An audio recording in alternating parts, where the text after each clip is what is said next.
The morning light filtered through the guest room curtains, casting uneven shadows across the unfamiliar bed. 3 days I'd been sleeping here now. 3 days since my own daughter, Patricia, had escorted me from the master bedroom of my own home, the home I'd paid off 20 years ago, and into this cramped space that still smelled faintly of mothballs and old potpourri. "It just makes more sense, Mom," she'd explained with that tight smile that never quite reached her eyes. "Robert and I need the bigger room since we're staying for a few months. Besides, you're just one person." Before we jump back in, tell us where you're tuning in from, and if this story touches you, make sure you're subscribed, because tomorrow, I've saved something extra special for you. Just one person. At 72 years old, I, Gladys Taylor, had been reduced to just one person in the calculus of my daughter's life. What Patricia didn't know, what she couldn't possibly imagine, was that yesterday morning, while she was busy rearranging my kitchen cabinets to her liking, I had quietly signed the final paperwork on a $5 million donation to establish college trust funds for her 3 children. My grandchildren would never worry about student loans or working through college like their mother had. Their future was secure, though they didn't know it yet. Neither did Patricia. And after the past few days, I was beginning to wonder if she ever would. 6 months ago, my life had been peaceful, predictable perhaps, but comfortable in the way that lives become when you've had 7 decades to arrange things just as you like them. My mornings began with Earl Grey tea on the porch, watching cardinals dart between the oak trees I'd planted when Patricia was born. Afternoons were for my volunteer work at the literacy center or lunch with my small circle of widowed friends. Evenings meant classic films or a good mystery novel, sometimes interrupted by FaceTime calls from my grandchildren when Patricia remembered to have them call. I never expected that quiet rhythm to change, certainly not because of a lottery ticket. It was Catherine, my neighbor, who convinced me to buy it. "Mega Millions is up to 300 million, Gladys," she said, waving the newspaper in my face during our weekly bridge game. "Even you could spare $2 for a chance at that." I'd never been one for gambling, but something about Catherine's infectious enthusiasm wore me down. I bought a single ticket, then promptly forgot about it until 3 days later when Catherine called, her voice crackling with excitement through the phone. "Turn on the news, Gladys. Right now."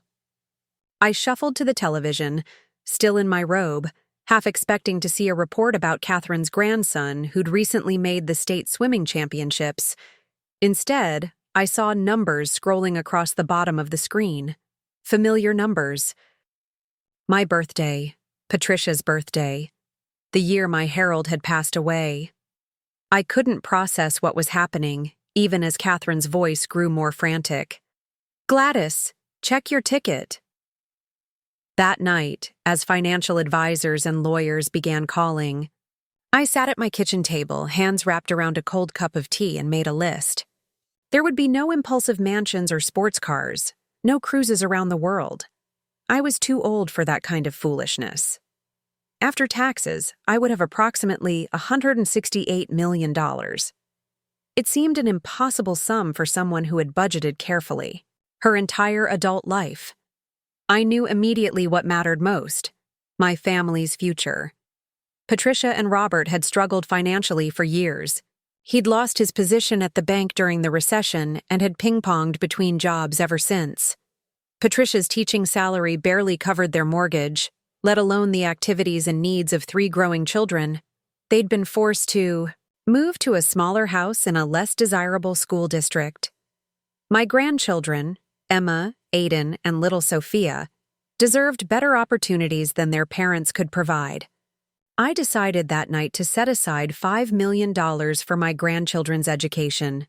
Not just college, but graduate school if they wanted it, study abroad programs, anything that would enrich their minds and broaden their horizons. The paperwork would take time, but I had already made the decision in my heart. As for Patricia and Robert, I would buy them a house.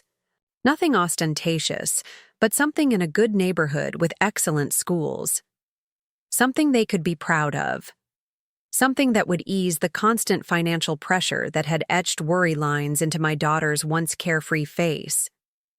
For 3 weeks, I told no one about my windfall. The financial advisors had stressed discretion while everything was being arranged. Once people know you've come into money, everyone becomes your best friend, my new accountant explained. Family dynamics can change overnight. I hadn't worried about Patricia. She had her faults, a certain rigidity she'd inherited from her father, occasional sharp words when stressed. But she was my daughter. We had weathered Harold's death together. We had survived her difficult teenage years and her first heartbreak. Our bond, I thought, was unshakable. Then came the call that changed everything. "Mom?" Patricia's voice sounded strained. "I have to ask you something." I settled into my armchair, preparing for a request for money for summer camp, or perhaps an overdue bill. I had been waiting for the right moment to reveal my news. And perhaps this was it. Robert lost his job again. The words tumbled out, clipped and bitter. "The housing market's impossible right now. We can't find anywhere decent to rent that we can afford." "Oh, sweetheart," I began, ready to tell her about the house I planned to buy them. "We need to move in with you," she interrupted. "Just for a few months until Robert finds something stable." I hesitated, not because I was unwilling to help, but because this arrangement seemed unnecessary now. Why should they squeeze into my modest 3-bedroom home when I could simply buy them a place of their own? "Actually, Patricia, I've been meaning to tell you something." "Mom, please," she cut in again. "I know your routine is important to you, but we don't have options. The kids need stability." "Of course you can stay," I said reflexively, the words out before I could reconsider. "We'll make it work." As I hung up, I realized I had missed my opportunity. But perhaps this was better. I could surprise them with the house once they were here. I imagined Patricia's face lighting up, the worry lines smoothing away. I imagined the children's excitement at having their own rooms again. I imagined Robert's relief at having the burden lifted from his shoulders. I spent the next week preparing my home. I cleared out the guest room, freshened the spare bedroom for the children, and stocked the pantry with everyone's favorites. I even dug out the old board games from the attic, remembering how Emma and Aiden had loved Monopoly during their last visit. They arrived on a Sunday afternoon, their sedan packed to the roof with hastily boxed possessions. More would follow, once they found storage for the furniture they couldn't fit in my house. The children tumbled out first. Emma, now 13, and already showing signs of the beauty Patricia had possessed at that age. Aiden, 10, and growing so quickly his jeans showed his ankles. And Sophia, just 6, clutching the ragged stuffed rabbit I'd given her when she was born. "Grandma!" Sophia broke free from the group and launched herself into my arms. Her familiar weight against my chest, the smell of her strawberry shampoo. These things filled me with a joy so pure it brought tears to my eyes. Emma approached more carefully, as teenagers do, but still gave me a warm hug. "Thanks for letting us stay, Grandma," she whispered.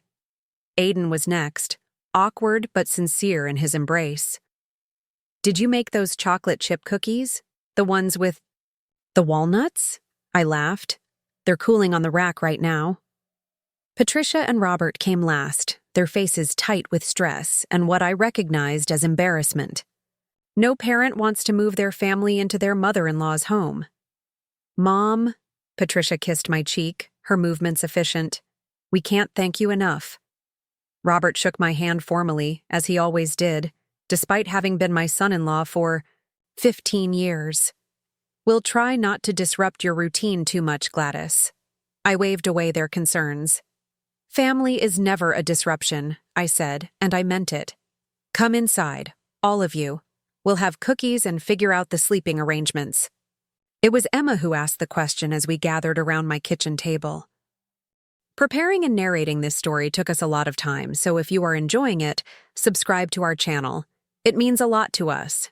Now back to the story. "Where's everyone going to sleep, Grandma?" Your house isn't very big, Patricia answered before I could. Emma and Sophia will share the spare bedroom with the twin beds. Aiden can sleep on the pull-out sofa in the den. Dad and I will take Grandma's room since it's the largest, and Grandma will use the guest room. My teacup paused halfway to my lips. My room? Patricia didn't quite meet my eyes.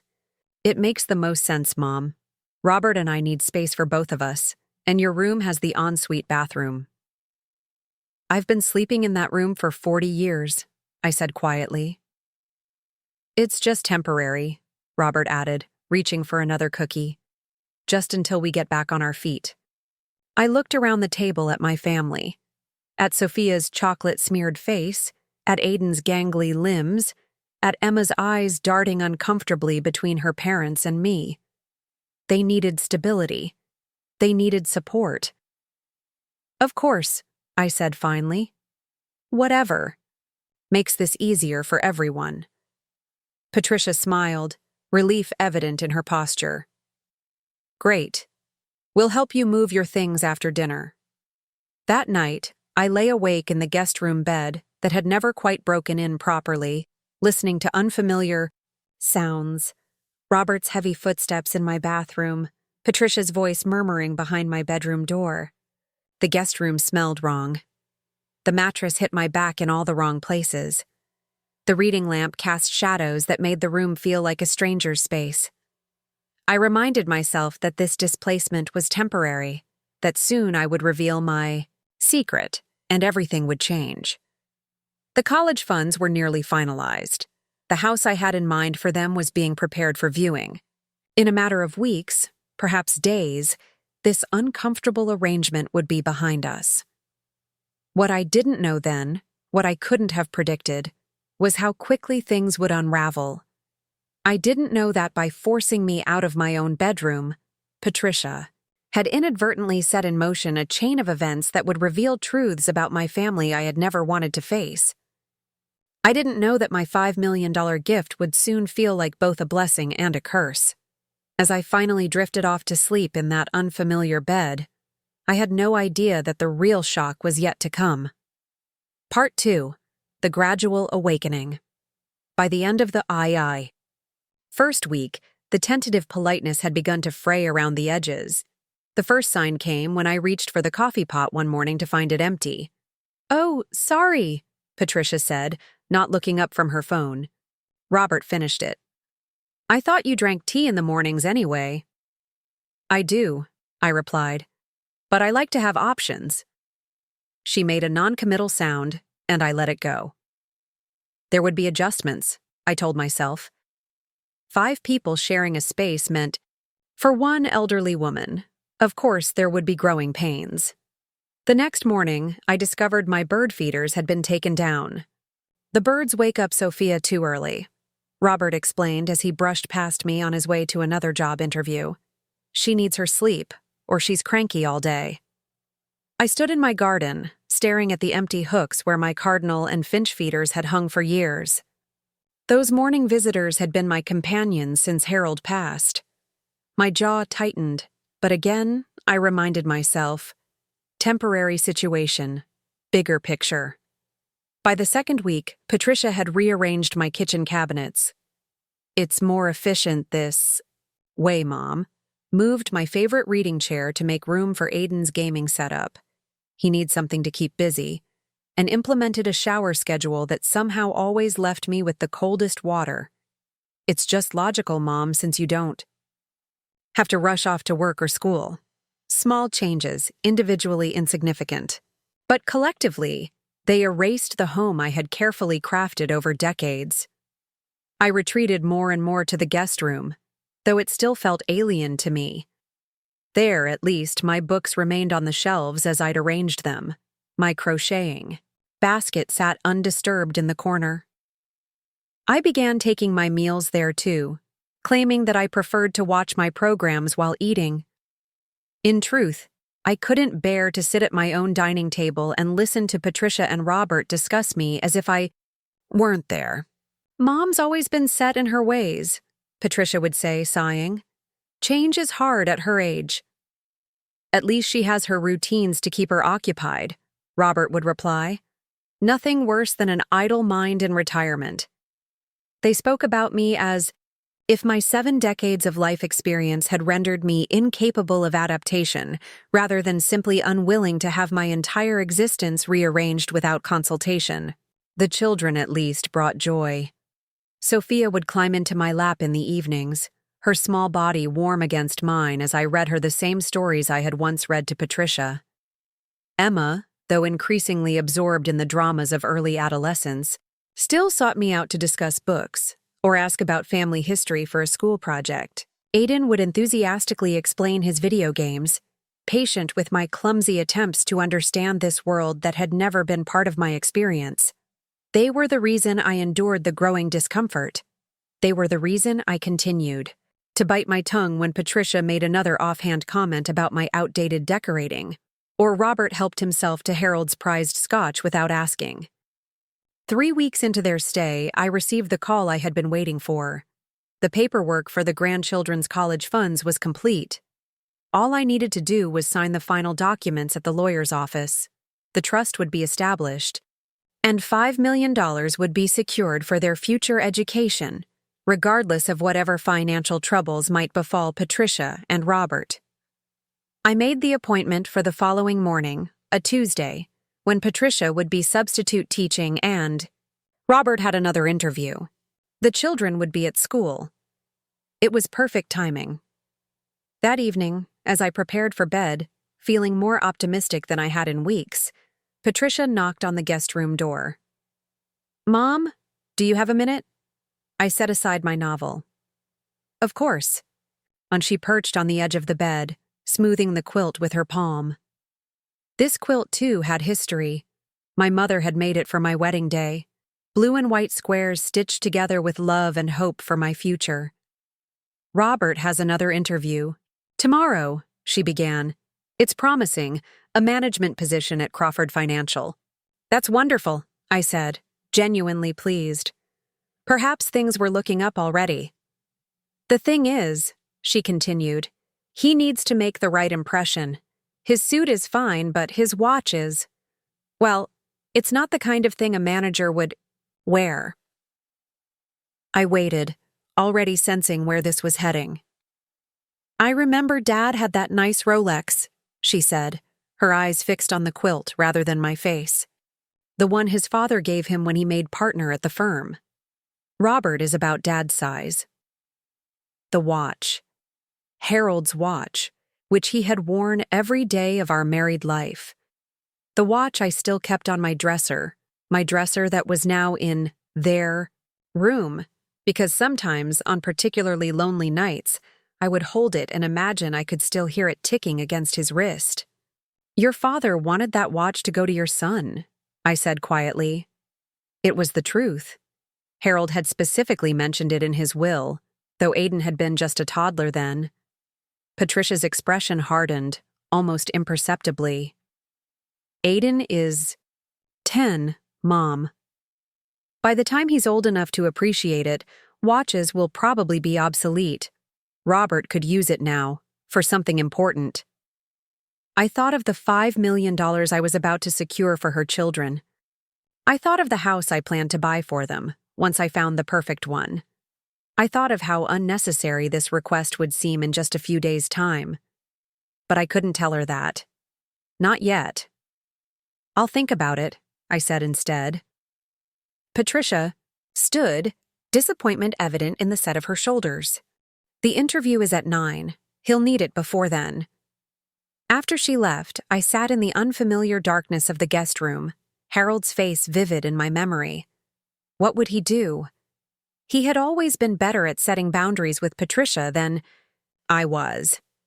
He had balanced love with firmness in a way I had never mastered. In the end, I decided to let Robert borrow the watch, just for the interview. It seemed a small concession given what was coming. The next morning, I rose early, hoping to speak with Robert before he left. I wanted to make it clear that the watch was a loan, not a gift. That it still belonged to Aiden, for when he was old enough. But when I entered the kitchen, the house was oddly quiet. No coffee brewing, no children's voices, no sound of the shower running. A note sat on the counter in Patricia's neat handwriting. Mom, Robert's interview got moved up. We had to leave early to drop the kids at school first. Took Dad's watch. Thanks. There's cereal in the pantry for your breakfast. Patricia. The emptiness of the house pressed in around me. I had been planning to tell them about my appointment with the lawyer after they returned. Now I would have to wait until evening. I dressed carefully for my meeting. A pale blue blouse. Harold had always liked sensible pumps, the pearl earrings Patricia had given me for my 65th birthday. I wanted to look dignified, responsible. Someone worthy of managing $5 million in trust funds for 3 young lives. The meeting went smoothly. My lawyer, Mr. Brennan, explained each document as I signed. The trust was structured so that the money would be available for educational expenses immediately, with the bulk of each child's portion becoming fully accessible when they turned 25. I had built in provisions for study abroad, graduate school, even educational family trips. Everything signed, witnessed, and official. $5 million. It seemed both an enormous sum and somehow inadequate for the 3 lives I cherished most in the world. Congratulations, Mrs. Taylor, Mr. Brennan said as we shook hands. You've secured a tremendous future for your grandchildren. Pride and love swelled within me. When should I tell the family? He considered this. The trust is active as of today. You can tell them whenever you feel is appropriate. Some clients choose to make it a special announcement, perhaps at a family dinner. A family dinner. Yes, that seemed fitting. I would cook all their favorites, use the good china, make it a celebration. I could already imagine their faces, the children's excitement, Patricia and Robert's disbelief and gratitude. I was still planning the meal in my mind when I returned home, only to find Patricia's car in the driveway hours earlier than expected. As I entered, I heard raised voices from the kitchen. It's not enough, Robert. How are we supposed to live on that? Patricia's voice sharp with frustration. It's more than I was making at the last place, Robert responded defensively. And there's room for advancement. Room for advancement, Patricia mimicked bitterly. That's what they said at the last 3 jobs, too. I hesitated in the hallway, not wanting to interrupt what was clearly a private argument, but their voices carried. Your mother could help us, Robert said, his tone shifting. This house is paid off. She has her pension, her Social Security. She must have savings. My blood ran cold.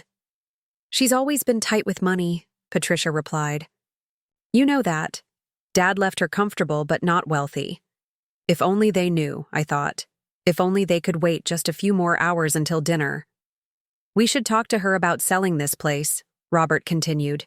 It's too big for her anyway. She could move into a retirement community, one of those nice ones with activities and people her age. We could use the proceeds for a down payment on a house in Oak Ridge Estates. Mom would never agree to that, Patricia said, but her tone had shifted, become considering rather than dismissive. She might, if we frame it right, Robert pressed. She's getting older. This place has stairs, a big yard to maintain. We'd be doing her a favor, really. I must have made a sound, a gasp, perhaps, or a step backward, because suddenly they both looked up and saw me standing in the doorway. Mom! Patricia's face flushed. How long have you been there? Long enough, I said quietly. Robert had the grace to look embarrassed. Gladys, we were just discussing options. Nothing's decided. Nothing about my home can be decided without me, I said, my voice steady despite the trembling that had started in my hands.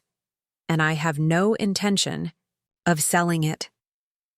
Patricia sighed, that familiar sound of disappointment I had heard so often in recent weeks. Mom, be reasonable. This house is from another chapter of your life. Wouldn't you be happier somewhere designed for people in your situation? My situation? I echoed. Your retirement, Robert clarified quickly. Your stage of life. I looked at them both, my daughter and the man she had chosen.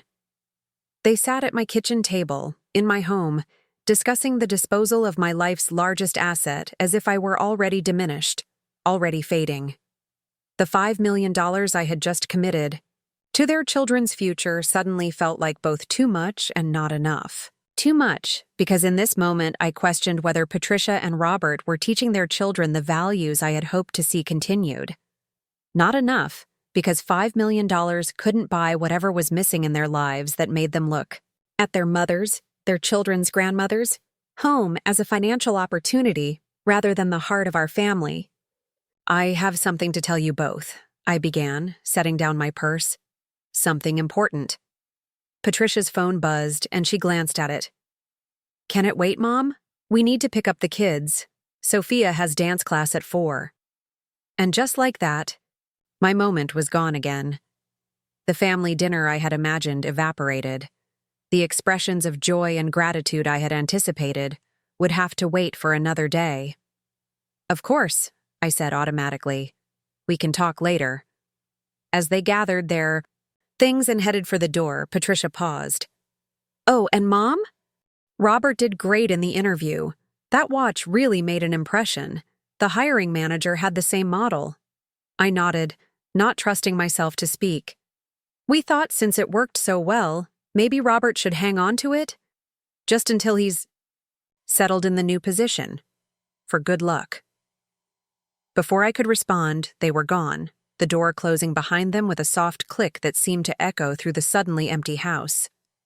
I stood alone in my kitchen, the kitchen where I had taught Patricia to bake cookies, where I had nursed Harold through his final illness, where I had built a life filled with small, precious moments. Slowly, I moved to the window overlooking the backyard.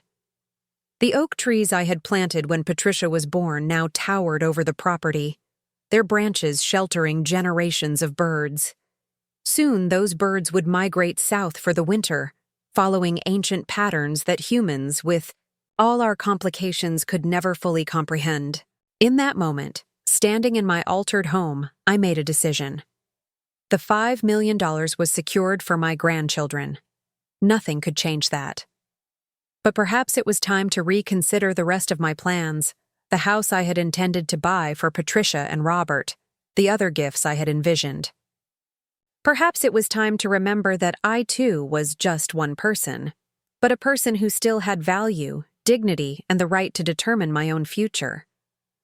As the afternoon light filtered through the kitchen window, casting long shadows across the floor, I felt something shift inside me. Not anger, exactly, but clarity. I had been displaced from my bedroom, yes, but I would not allow myself to be displaced from my own life. The revelation about my lottery winnings could wait. First, I had other decisions to make. I sat at my kitchen table early the next morning, long before anyone else would be awake. Sleep had eluded me most of the night, my thoughts circling like restless birds between outrage at Robert's suggestion to sell my home and uncertainty about how to proceed with my plans. The grandfather clock in the hallway, a wedding gift from Harold's parents, ticked steadily, marking time as it had for nearly 5 decades. I cradled a cup of tea, letting the warmth seep into my fingers. Outside, dawn was just beginning to break, painting the sky in watercolor strokes of pink and gold. This had always been my favorite time of day, these quiet moments before the world fully awakened. The lawyer's folder sat before me, containing copies of all the trust documents I'd signed yesterday. $5 million? A fortune that would transform my grandchildren's futures, opening doors they couldn't yet imagine. I ran my fingertips over the embossed lettering on the folder, feeling both pride and a strange melancholy. Money changes things. This I knew, from observation, though I'd never experienced it myself until now. Harold and I had lived comfortably but modestly. We'd saved carefully, invested prudently. We'd never been wealthy enough for money to alter the dynamics of our relationships, until the lottery ticket. A soft creak on the stairs interrupted my thoughts. I quickly slipped the folder into the drawer of the sideboard before turning to see Emma shuffling into the kitchen, still in her pajamas, her dark hair a tangle around her sleepy face. "Grandma? You're up early." I smiled at my eldest grandchild. At 13, she hovered in that ethereal space between childhood and womanhood, sometimes seeming so grown up it startled me, other times still a little girl. "I'm always up with the sun, sweetheart. What has you awake so early?" She yawned, dropping into the chair across from me. "Math test today. I was going to review my notes before everyone gets up and it gets noisy." I rose to prepare her some breakfast. "Toast? Or would you prefer cereal?" "Just toast, please. I'm not very hungry." As I moved around the kitchen, I glanced at Emma. She was staring out the window, her expression pensive in a way that seemed too serious for her age. "Penny for your thoughts?" I asked, sliding a plate of buttered toast before her. She picked up a slice but didn't eat it. "Grandma, are you mad at us for staying here?" The question caught me off guard. "Of course not, Emma. Why would you think that?" She shrugged, examining her toast rather than meeting my eyes. "I heard Mom and Dad talking last night. Mom said you've been acting distant, that you're making them feel unwelcome." A small flare of indignation kindled in my chest. "Is that what she said?" Emma nodded. "She said you're being stubborn about your routines and not trying to adjust to having us here." The unfairness of this assessment stung sharply. I had given up my bedroom, rearranged my schedule, tolerated the rearrangement of my entire home without complaint. I had signed away $5 million just yesterday to secure her children's futures. And Patricia thought I was the one not adjusting? But Emma was watching me with worried eyes, and I reminded myself that she was just a child caught in the middle of adult complexities. "Your mother and I sometimes see things differently," I said carefully. "That doesn't mean I'm not happy to have you all here, especially you." This elicited a small smile. "I like being here too. It's quieter than our house, better for studying." She fell silent for a moment, taking a small bite of toast. Then, "Mom says we might move here permanently."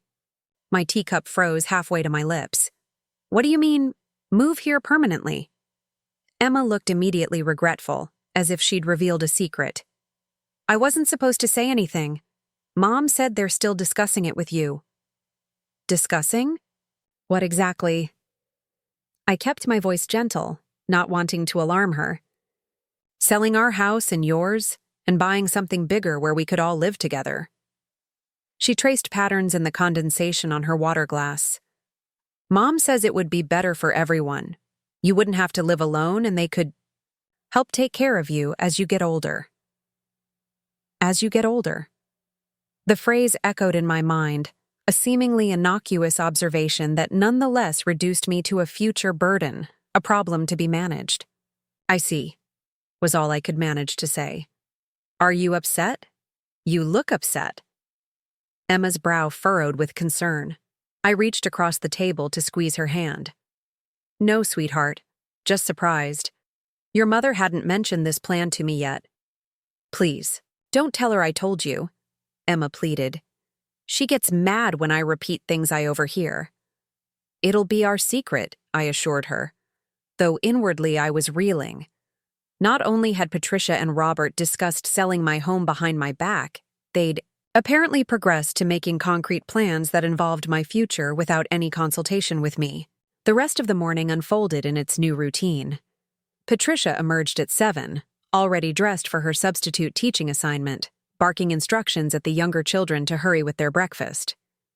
Robert appeared shortly after, wearing Harold's watch prominently on his wrist, the sight of it sending a fresh pang through my heart. I retreated to the guest room, still refusing to think of it as my room, and sat in the small armchair by the window, listening to the familiar chaos of a family preparing for their day. Car doors slamming, Patricia's final shouts of, "Don't forget your lunch boxes!" The temporary silence that followed their departure was almost as disorienting as the noise had been. I should have confronted Patricia immediately about the plans Emma had inadvertently revealed. A younger Gladys, the Gladys who had stood up to Harold's boss when he'd tried to deny my husband's rightful promotion, the Gladys who had marched into the school principal's office when Patricia was being bullied, would have done exactly that.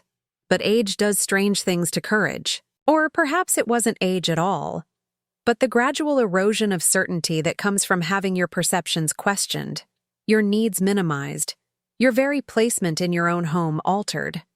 Instead of confrontation, I found myself driving to the office of Rebecca Mills, the real estate agent who had been helping me search for a house for Patricia and Robert. I'd scheduled the appointment earlier in the week, before overhearing their conversation about selling my home, before Emma's revelation this morning. Rebecca greeted me with professional warmth, ushering me into her office with its view of the town square. "I think I've found the perfect property, Gladys. 4 bedrooms, excellent school district, completely renovated kitchen. It just came on the market yesterday." She slid a folder across her desk, opening it to reveal photographs of a handsome colonial with a wraparound porch and mature oak trees shading the front yard. It was exactly the sort of home Patricia had always admired. "It's lovely," I said, meaning it. "What's the asking price?" $850,000. A steal for this neighborhood, honestly. It won't last long. I nodded, examining the interior photos. The kitchen was indeed beautiful, with the granite countertops Patricia had always wanted.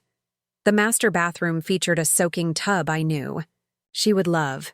The backyard had a playset already installed, perfect for Sophia. "When can I see it in person?" Rebecca checked her calendar. "I could take you this afternoon, around 2. The current owners are away on vacation, so we'd have the place to ourselves." "Perfect." I closed the folder and handed it back to her. "But before we go, I'd like to discuss something else." "Of course." She leaned forward, attentive. "I'm reconsidering my plans."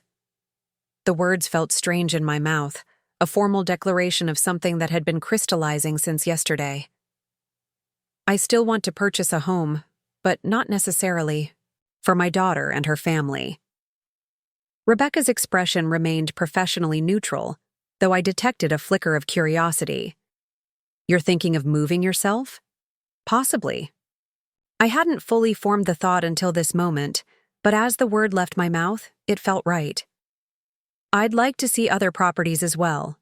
Smaller homes, perhaps. Something that would be manageable for just me." "A downsizing situation?" She was already reaching for another folder. "I actually have several listings that might interest you. There's a beautiful ranch-style home in Willow Creek. Single level, modern amenities, but with character. And a lovely townhouse in the historic district, walking distance to shops and restaurants." As she spread photos before me, I felt a faint stirring of excitement. These were beautiful homes, fresh starts, places unencumbered by history or the recent painful memories of displacement. "Show me everything," I said. By early afternoon, I had toured 3 properties, including the colonial intended for Patricia and the ranch-style home in Willow Creek.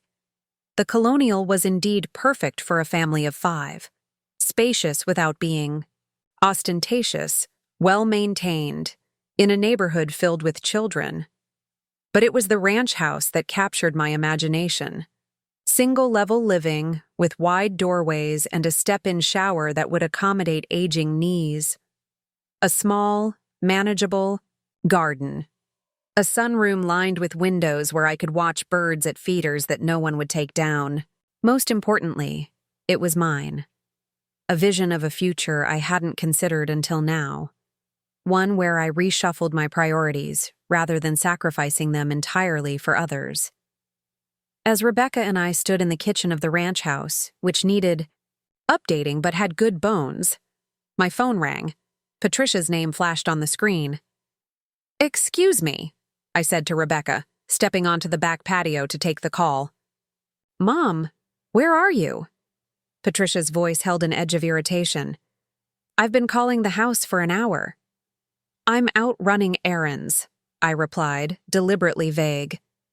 "Well, I need you to pick up Sophia from school. She's got a slight fever, and I can't leave my class. Robert's in the middle of orientation at his new job." I checked my watch. "Of course. What time?" "Now, Mom. The school nurse has already called twice. I told her you'd be there by 2:30. I glanced at Rebecca, who was discreetly examining the cabinetry, giving me privacy. "I'll go right away," I told Patricia. After ending the call, I turned apologetically to Rebecca. "Family emergency. I need to pick up my granddaughter from school." She nodded understandingly. "No problem at all. Shall we continue the house hunt another day? Or have you seen enough to make a decision?" I hesitated, looking around the kitchen once more. In my mind's eye, I could see myself here, preparing tea in the mornings, baking cookies for when the grandchildren visited, entertaining my bridge club in the dining room. "I'm interested in making an offer on this property," I said, surprising myself with the decisiveness. "But I'd like to think overnight about the colonial as well." Rebecca beamed. "Wonderful. I'll prepare the paperwork for both, and you can let me know tomorrow which way you'd like to proceed." As I drove to Sophia's school, my mind raced with possibilities. I could buy the ranch house for myself and still purchase the colonial for Patricia and Robert, even after the $5 million trust for the grandchildren. The lottery winnings were substantial enough to allow both, but a new thought had taken root. Perhaps I shouldn't. Perhaps Patricia and Robert needed to build their own life, make their own way. My financial rescue, while well-intentioned, might only reinforce the dynamic that had led to my current situation, relegated to the guest room in my own home, expected to rearrange my life to accommodate their needs, treated as simultaneously essential for childcare and irritatingly old-fashioned in my attachment to my home and possessions. Sophia was waiting in the nurse's office, her normally bright face flushed with fever, her small body curled miserably in a plastic chair.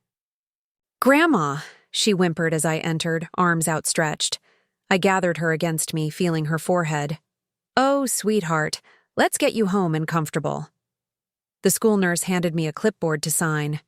"Just a low-grade fever, but policy. Requires children to be fever-free for 24 hours before returning to school." I nodded, scribbling my signature. "We'll take good care of her." In the car, Sophia leaned her head against the window, unusually quiet. "My tummy hurts," she mumbled. "We'll be home soon," I reassured her. "Then you can have some ginger ale and lie down on the couch." "Can you read to me?" she asked, her voice small. "The princess book?" "Of course." By the time we arrived home, Sophia's fever had climbed slightly. I helped her change into pajamas, settled her on the couch with a light blanket, and prepared a cool compress for her forehead. Then I retrieved The Paper Bag Princess, her current favorite, from the bookshelf and sat beside her. As I read, Sophia's breathing grew deeper, more regular. By the third page, she was asleep, her small body curled trustingly against my side. I set the book aside and simply held her, watching the gentle rise and fall of her chest. This was the essence of grandmotherhood. These quiet moments of pure love, unburdened by the day-to-day responsibilities that had consumed my parenting years. I could simply be present, offering comfort without agenda or expectation.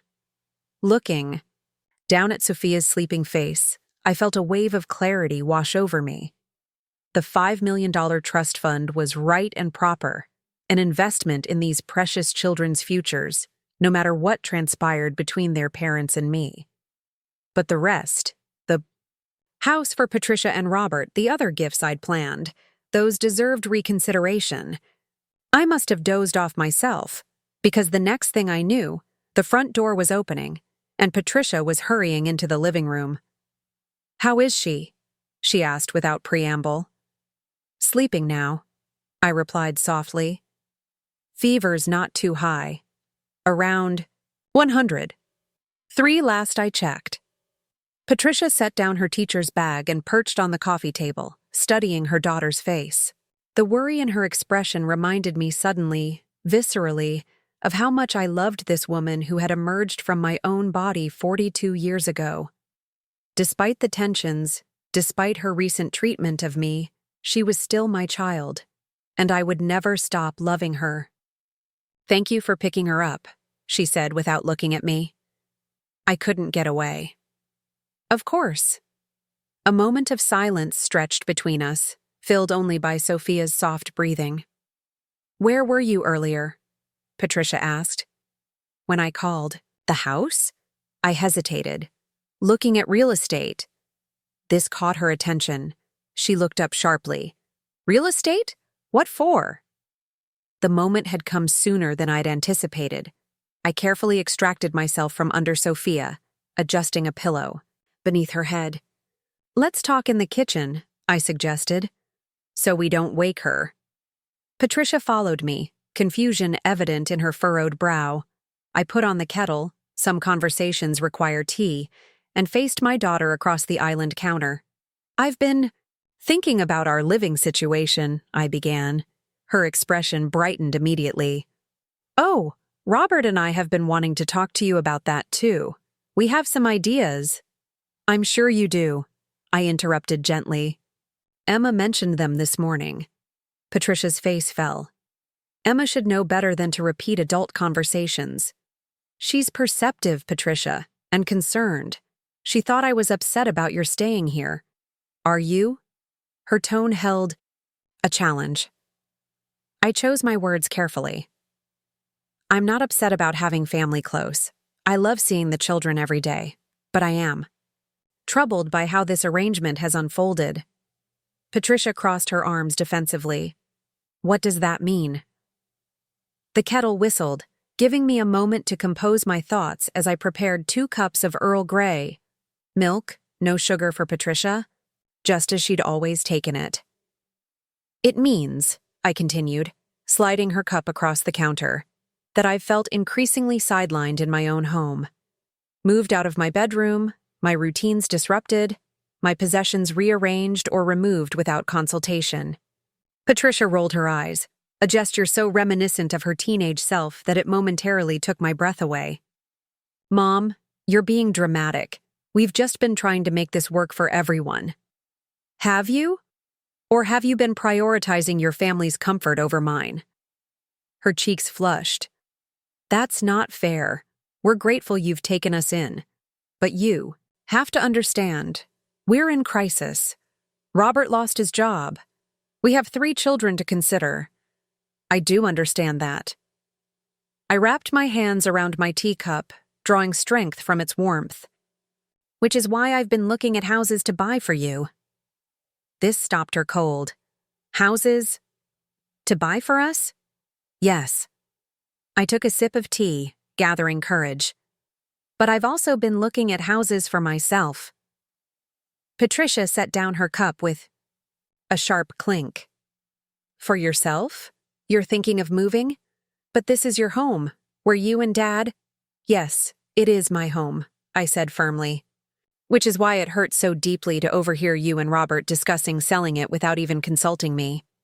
And to learn from Emma that you're making plans for all of us to live together permanently, again without asking what I might want." Her expression cycled rapidly through shock, embarrassment, and defensiveness. "We were just discussing possibilities, Mom. Nothing was decided. Possibilities that involve my biggest asset, my home of 40 years, and my future living arrangements. Possibilities you didn't include me in." Patricia sighed, running a hand through her hair, another gesture that echoed across decades. "Look, it just makes sense. You're getting older. This house is too big for one person. We need more space than we can afford right now. Combining resources is the logical solution." "Logical for whom?" I asked quietly. "Because from where I stand, it looks like you and Robert have decided what's convenient for you, while framing it as concern for my welfare." "That's not true," she protested, but weakly. "We do worry about you living alone." I've lived alone for 12 years since your father died, I reminded her. Quite successfully. I have friends, activities, a life I've carefully built, none of which seems to have factored into your calculations. Patricia stared into her tea, avoiding my gaze. So you're moving out? Just like that? I'm considering my options, I clarified. Just as you and Robert have been considering yours. The difference is, I'm doing it openly. A long silence fell between us. In the living room, I could hear Sophia stirring, making the small snuffling sounds that usually preceded waking. There's something else you should know, I said, lowering my voice. Something important that will affect all of us. Before I could continue, the front door opened again, and Robert's voice called out, I'm home! How's our patient doing? The moment shattered. Patricia pushed away from the counter, moving toward the living room. We'll finish this conversation later, Mom. But I knew we wouldn't. Not properly. Not with the house full and the immediate concerns of a sick child taking precedence. The revelation of my lottery winnings would have to wait, yet again. As Robert entered the kitchen, still, wearing Harold's watch, I felt a renewed sense of determination. The time for passive acceptance was over. I had spent my entire adult life putting others' needs before my own, first Harold's, then Patricia's, now my grandchildren's. I had no regrets about that. Family had always been my priority. But somewhere along the way, I had allowed my own voice to be silenced, my own desires to be dismissed as unimportant in the family calculus. Looking at Robert, at the watch that should have been Aiden's inheritance resting on his wrist, I recognized that this pattern would continue unless I chose differently. Robert, I said, my voice steadier than I'd expected, I'd like Harold's watch back, please. He blinked in surprise, his hand reflexively moving to cover the timepiece. But Patricia said, I know what Patricia said, but the watch belongs to Aiden, as specified in Harold's will. It was a loan for your interview, not a gift. Robert glanced toward the living room, where Patricia was tending to Sophia. His expression hardened slightly. Can we discuss this later? I'm still getting settled at the new job, and the watch has been a good luck charm. No, I said simply. We can't discuss it later. I'd like it back now. His nostrils flared, but something in my unwavering gaze must have convinced him I wouldn't be deterred. After a moment's hesitation, he unclasped the watch and placed it on the counter between us. Thank you, I said, picking it up. The familiar weight of it in my palm brought a rush of memory. Harold fastening it before work each morning, the quiet click as he set it on his nightstand each evening. Robert watched me, his expression unreadable. Is something going on, Gladys? You seem different today. I met his gaze steadily. Yes, Robert, something is going on. Several things, in fact, which we'll discuss as a family very soon. He opened his mouth as if to ask more, but Patricia called from the living room. Robert, can you bring the children's Tylenol from the upstairs bathroom? With a last curious glance at me, he left to fulfill this request. I remained at the counter, Harold's watch clasped in my hand, feeling strangely lightened. One small boundary established, one small piece of family heritage reclaimed. It was a beginning. That evening, while Patricia gave Sophia a lukewarm bath to help reduce her fever, I found myself alone with Aiden in the living room. He was sprawled on the floor, methodically assembling a complicated Lego structure, his brow furrowed in concentration. I sat on the couch, watching him work. What are you building? I asked. A space station, he replied, without looking up. See, this part is the docking bay, and over here is the laboratory. His small fingers moved with surprising dexterity, connecting tiny pieces with absolute certainty about where each belonged. I was struck again by how much he resembled Harold, not just physically with the same cowlick at the crown of his head, but in his methodical approach to projects, his intense focus. Aiden, I said, I have something for you. He glanced up, curiosity momentarily overriding his absorption in the Legos. I held out Harold's watch. "This belonged to your grandfather. He wanted you to have it when you were older." Aiden set down his half-completed space station and came to sit beside me on the couch. He took the watch reverently, turning it over in his hands. "It's really heavy." "It's a good watch, very well made. Your grandfather wore it every day." He traced the engraving on the back, H.T., Harold's initials, with his fingertip. "Dad was wearing it." "He borrowed it," I explained. "But it's yours now, to keep safe until you're old enough to wear it." Aiden looked up at me, his expression serious. "How old is old enough?" I smiled. "That's for you to decide. But I trust you to take good care of it even now." He nodded solemnly, then surprised me by throwing his arms around my neck in a fierce hug. "Thanks, Grandma. I'll keep it super safe, I promise." As he pulled away, he added, "Dad will be mad." The simple observation, delivered without judgment or anxiety, revealed more than Aiden probably realized about the dynamics he had observed in our household.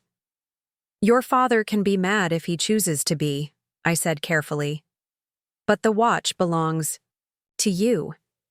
That's what your grandfather wanted." Aiden considered this, then nodded again. "I'm going to put it in my special box right now." He dashed up the stairs, the watch clutched carefully in both hands. As I watched him go, I felt a renewed sense of purpose. The $5 million trust would secure the grandchildren's education, but some legacies couldn't be measured in dollars, like Harold's watch, passed to his grandson as intended, like the values I hoped to instill before my time was done. Patricia appeared in the doorway, Sophia wrapped in a towel in her arms. "Her fever's down a little," she reported. "Who was Aiden talking to?" "Me," I replied. "I gave him his grandfather's watch to keep." Patricia's eyes widened. "You what?" "Mom, he's 10. He'll lose it or break it." "I don't think he will," said calmly. "But even if he did, it would be his to lose. Harold left it specifically to him." "But Robert has a perfectly good watch of his own," I finished for her. "And if he doesn't, perhaps that should be your next gift to him, rather than assuming he can claim Aiden's inheritance." Patricia stared at me, clearly startled by this uncharacteristic firmness. "You've changed, Mom." I smiled slightly. "No, dear. I'm just remembering who I've always been." As she carried Sophia upstairs to dress her for bed, I remained on the couch, feeling the weight of the day settling around me. I had taken small steps today, reclaiming Harold's watch for Aiden, setting a boundary with Patricia and Robert, exploring housing options that honored my needs as well as theirs. Tomorrow would bring larger revelations. Tomorrow, I would tell them about the lottery winnings, about the $5 million trust already established for Emma, Aiden, and Sophia.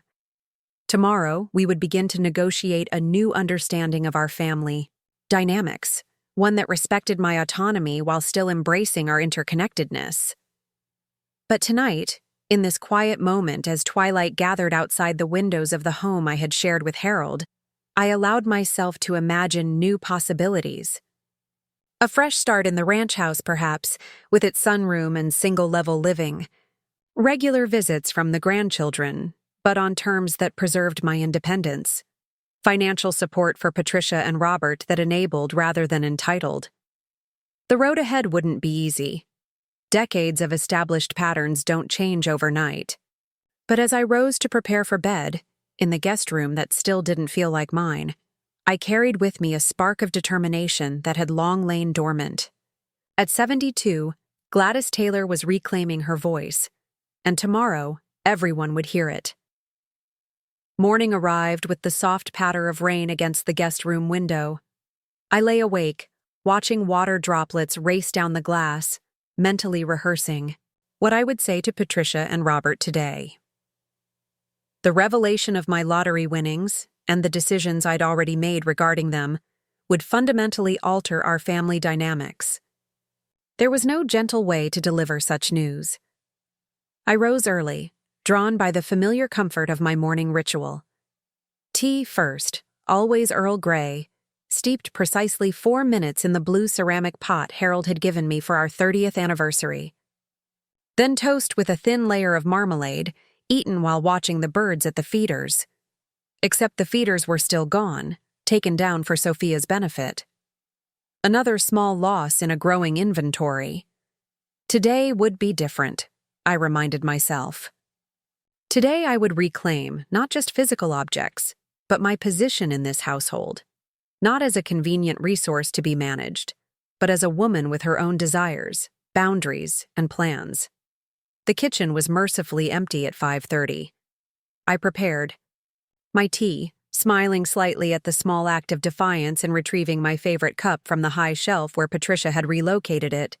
We need the accessible cabinets for the children's things, Mom. Toast made and plated, I settled at the kitchen table, the folder containing all my lottery and trust documents placed before me. By 7, I had reviewed everything, made several notes, and was ready.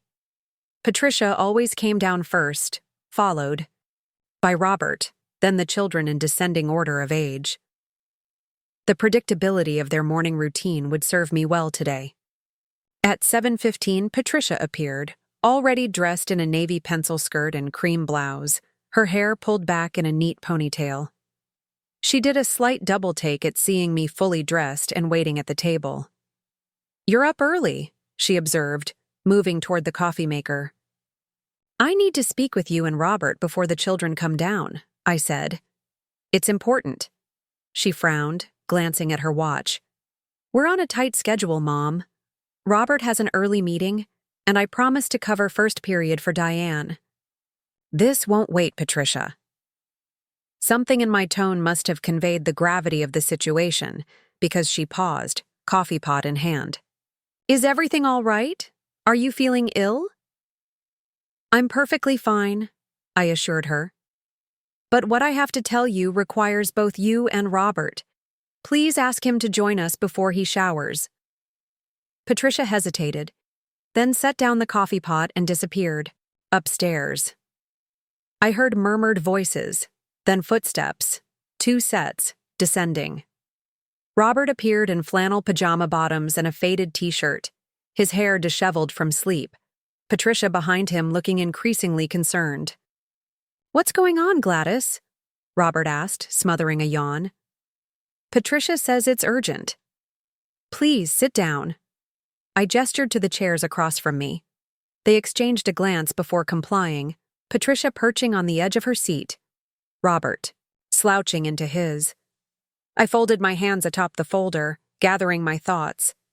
I've been trying to find the right moment to tell you this for several weeks now. Each time something has interrupted, or I've hesitated, wondering if I was making the right decisions. Decisions about what?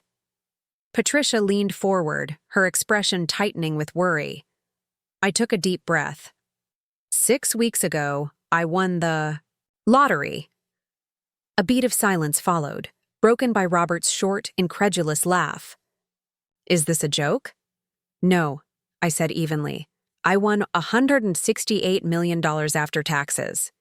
Patricia's face had gone slack with shock.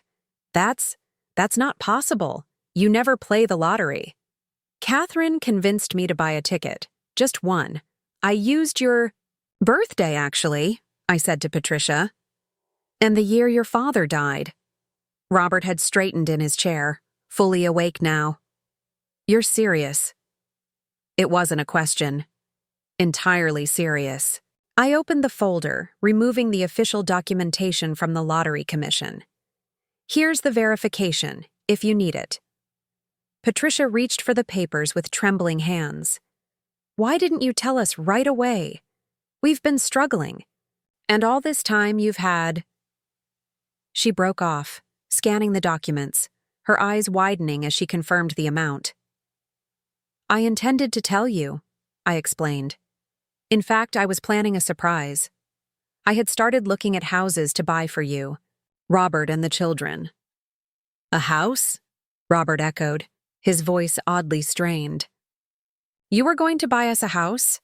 "Yes, and there's more." I withdrew another set of documents. Yesterday, I finalized a $5 million trust fund for Emma, Aiden, and Sophia's education. Patricia's head snapped up. You did what? Without consulting us? It's done, I said simply. The money is in an irrevocable trust, specifically for their educational expenses. When they each turn 25, they'll have access to their portions for other purposes as well, if they choose.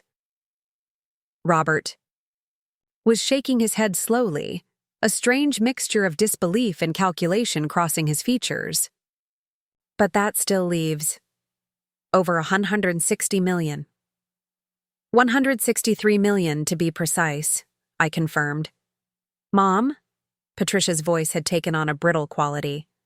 I don't understand why you wouldn't tell us about something this enormous. We're family. We should make these decisions together. I regarded her steadily. The same way you and Robert have been discussing selling my home without consulting me? The same way you've made plans for us all to live together permanently. Decisions I only learned about from Emma because you hadn't bothered to include me in the conversation? Patricia flushed. That's different. Is it? I asked quietly. Or is it simply that you believe your desires automatically trump mine because I'm older? Because you see me as someone to be managed rather than respected? Robert cleared his throat. Gladys, I think you're being unfair. We've only been trying to help. Have you? I challenged. When you moved me out of my bedroom, was that helping me or helping yourselves? When you took down my bird feeders, rearranged my kitchen, claimed Harold's watch, were those actions meant to support me or to establish your dominance in my home? A tense silence fell. Patricia stared at her hands, while Robert's jaw worked back and forth, as if physically restraining words he knew better than to speak aloud. I've made some decisions, I continued after a moment. The $5 million trust for the children is settled and cannot be altered. Beyond that, I'm reconsidering my initial plans. What does that mean? Patricia asked warily. It means that yesterday, I looked at houses for myself as well as for you. I'm strongly considering purchasing a ranch-style home in Willow Creek. Robert's eyes widened. You're moving out? But this is your home. Yes, it is, I agreed, which makes it all the more painful to be treated as a guest in it. Patricia pushed away from the table abruptly. This is ridiculous. You win the lottery and suddenly decide your family is treating you badly? We came here because we needed help, Mom. Because we had nowhere else to go. And I welcomed you, I reminded her. I gave up my bedroom, adjusted my routines, tolerated the rearrangement of my entire home. What I didn't agree to was being systematically sidelined in my own life. So what now? Robert asked, his voice carefully neutral in that way men adopt when trying to be the rational one in an emotionally charged situation. You're just going to leave us here while you move into some fancy new house by yourself? I haven't decided anything definitively, I said. But yes, that's one possibility. Another is that I help you find suitable housing of your own, as I had originally planned. Patricia was shaking her head, her expression hardening. I can't believe this. You've had this money for weeks, and instead of helping us immediately, you've been what? Testing us? Seeing if we're worthy? The accusation stung, more so because there was a kernel of truth in it. I hadn't consciously been testing them, but their behavior during their stay had certainly influenced my thinking about how to handle my newfound wealth. I've been trying to make thoughtful decisions, I corrected, to ensure that whatever I do with this money strengthens our family rather than creating unhealthy dependencies. Unhealthy dependencies? Patricia repeated incredulously. We're your family, not charity cases. I never suggested, didn't you? She cut in. You set up a trust fund without even discussing it with us, the children's parents. You're looking at houses for yourself when you know we're struggling. What message does that send, Mom? That you don't trust us? That you're punishing us for needing your help? I felt a flare of frustration at this deliberate misinterpretation. This isn't about punishment, Patricia. It's about boundaries, about ensuring that I remain a person in my own right, not just a convenient resource. Robert, sensing the conversation spiraling, placed a placating hand on Patricia's arm. Let's all take a breath. It's huge news. We're all a bit shocked. He turned to me, his expression conciliatory. Gladys, we appreciate you telling us about this. And of course, the trust fund for the kids is incredibly generous. We're just surprised, that's all. Patricia shook off his hand. No, Robert, I'm not going to pretend this is okay. My own mother has been sitting on a fortune while watching us struggle, and now she's acting like we've somehow mistreated her by accepting her offer to stay here. She turned back to me, tears of anger or hurt, I couldn't tell which, welling. In her eyes. Do you have any idea how humiliating it's been? Having to move back in with my mother at 42? Having my children witness our financial failure? Patricia. No, she cut me off again. You don't get to make me the villain. Here, we came because we had no choice. And now, just when things were starting to look up with Robert's new job, you drop this bomb and make it clear you've been judging us the whole time. The kitchen fell silent, except for Patricia's ragged breathing.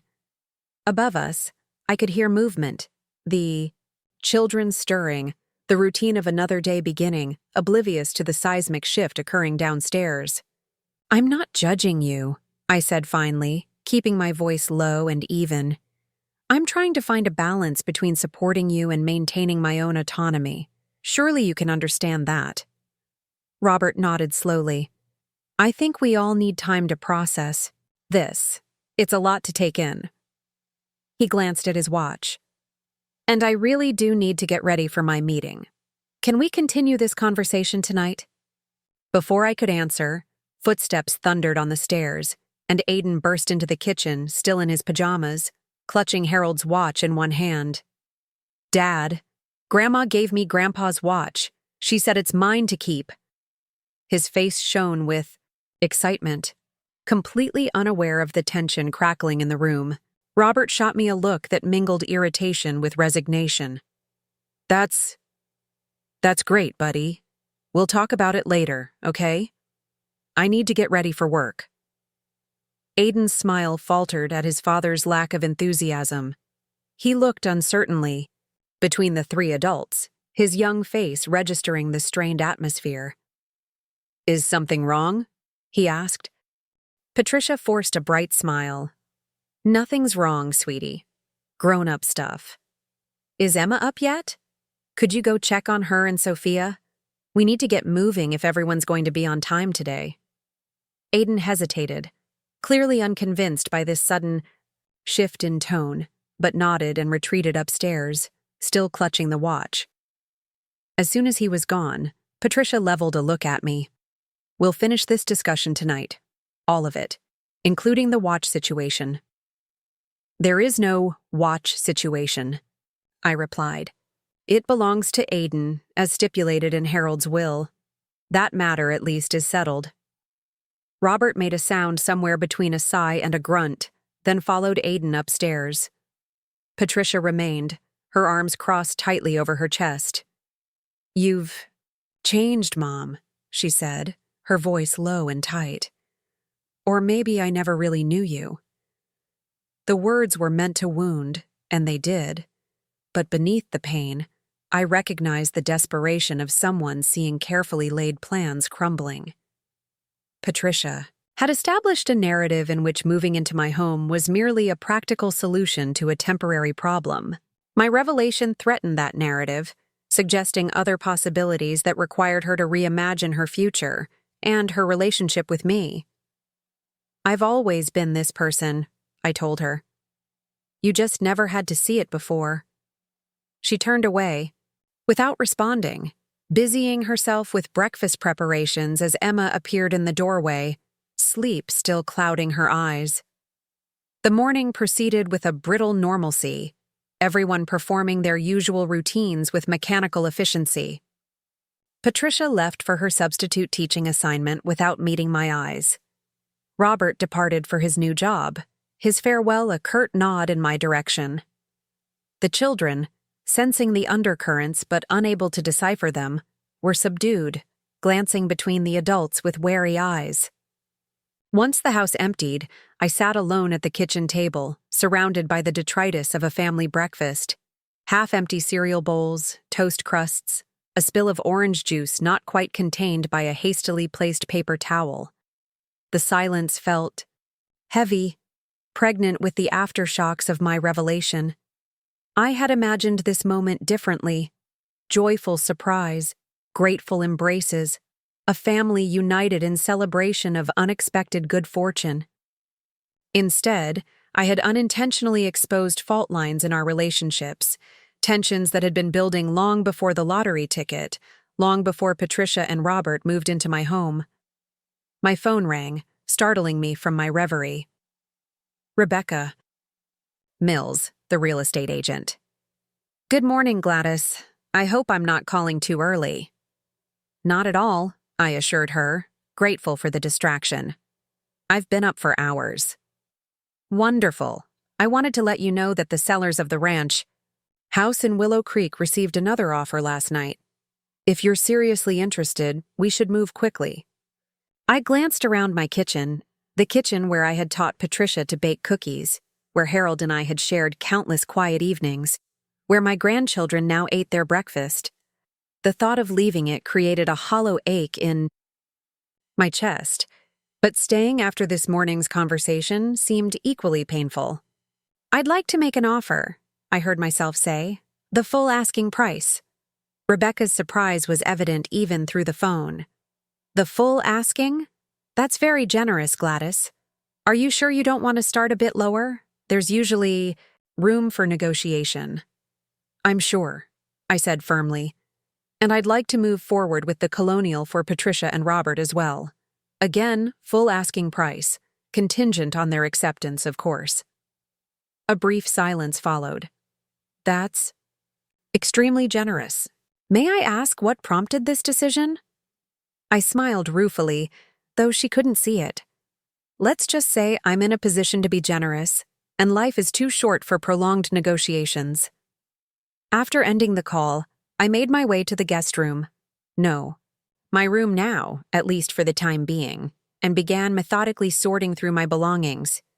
Clothes I hadn't worn in years, books I'd read and reread until their spines cracked, little trinkets collected over decades.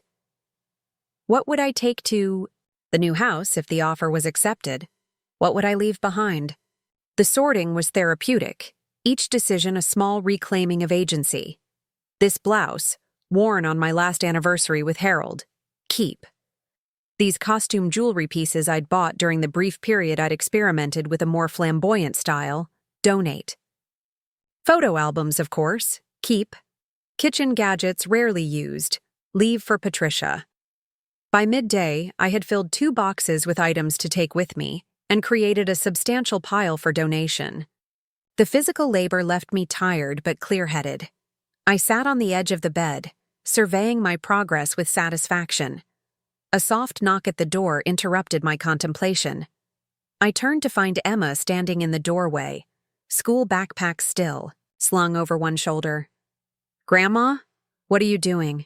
I blinked in surprise. "Emma, why aren't you at school?" She shifted uncomfortably. "Half day. Teacher planning. Mom's still teaching, though, so I walked home." Her gaze moved past me, to the boxes and piles. "Are you going somewhere?" I patted the bed beside me. "Come sit down, sweetheart." She approached cautiously, dropping her backpack by the door before perching beside me. "Are you moving out because of us?" She asked bluntly, with that direct insight that sometimes makes children more perceptive than adults. "It's complicated," I said, not wanting to burden her with adult conflicts. "I'm considering buying a different house, one that might be easier for me as I get older. No stairs, for instance." Emma studied me, her young face serious. "Is it because Mom and Dad are always changing things around here? Because they took Over your room and stuff? I sighed. Emma was too perceptive to be fobbed off with platitudes. Partly, I admitted. But it's also about me making choices for my future, the same way your parents make choices for your family. She nodded slowly. Mom seemed upset this morning, and Dad kept checking his phone like he was worried about something. We had a difficult conversation, I acknowledged. But we'll work through it. Emma was quiet for a moment, tracing patterns on the quilt with her fingertip. If you move, will we still see you? Of course, I assured her, putting an arm around her shoulders. I would never move far away from you, Emma. You and Aiden and Sophia are my heart. She leaned against me, a gesture of trust that brought tears to my eyes. I like it when you're around, she said simply. You listen better than Mom and Dad. They're always so busy or worried. I squeezed her shoulders gently. Your parents have a lot on their plates right now. Yeah, she agreed. But so do you, and you still make time. We sat in companionable silence for a few minutes, the simple comfort of presence enough for both of us. Finally, Emma straightened, her gaze falling on a photo album I'd set aside. Can I look? She asked. Of course. She pulled the album onto her lap, opening to a page of snapshots from Patricia's childhood. My daughter at 8, gap-toothed and beaming, holding up a science fair ribbon. At 12, arms linked with 2 friends I could no longer name, their faces alight with the particular joy of early adolescence. Mom looks happy, Emma observed, studying a photo of Patricia at her high school graduation, Harold and I flanking, all 3 of us smiling broadly. She was, I confirmed. That was a good day. Your grandfather was so proud. Emma turned another page. Were you and Mom ever, not getting along when she was my age? The question caught me off guard. We had our moments, I said honestly. The teenage years can be challenging for mothers and daughters. But you figured it out, Emma pressed. You didn't stay mad at each other. I understood then what she was really asking, whether the current tension between Patricia and me was temporary, whether we would find our way back to each other. We always found our way back to what mattered, I told her. And we will this time too. She nodded, seemingly satisfied with this answer, and continued flipping through the album. I watched her, this thoughtful girl on the cusp of womanhood, and felt a surge of fierce love. Whatever happened between Patricia and me, whatever difficulties lay ahead in reconfiguring our family dynamics, I would ensure that Emma, Aiden, and Sophia never doubted my presence in their lives. The sound of a car door slamming outside interrupted our quiet moment. Emma glanced toward the window. That's probably Mom. She usually picks up Sophia and Aiden after her teaching ends. Sure enough, voices soon filled the hallway, Sophia's. High-pitched chatter, Aiden's deeper responses, Patricia's instructions to hang up backpacks and wash hands. Emma closed the photo album and returned it carefully to the pile. Maybe don't tell Mom I was looking at old pictures with you? She gets weird when I ask too many questions about when she was younger. The observation was delivered matter-of-factly, but it illuminated yet another facet of Patricia I hadn't fully appreciated, her reluctance to share her past with her children. It'll be our secret, I promised, just as Patricia appeared in the doorway. Emma, there you are. Why aren't you changed for soccer practice? Her gaze traveled from her daughter to me, then to the boxes and piles surrounding us. What's going on here? Emma stood quickly. Sorry, Mom, I forgot about practice. I'll change right now. She grabbed her backpack and slipped past Patricia, who remained in the doorway, her expression tightening as she surveyed the room. You're packing, she said flatly. You've already decided to leave. I'm sorting, I corrected. And yes, I made an offer on the ranch house this morning. Patricia closed her eyes briefly, as if gathering patience. Without even finishing our conversation from this morning? without giving us a chance to discuss this as a family? The sellers received another offer. I had to act quickly if I was interested. I paused, then added, I also made an offer on the colonial for you and Robert and the children. This caught her off guard. You… what? The house I was considering for you originally. I made an offer on it.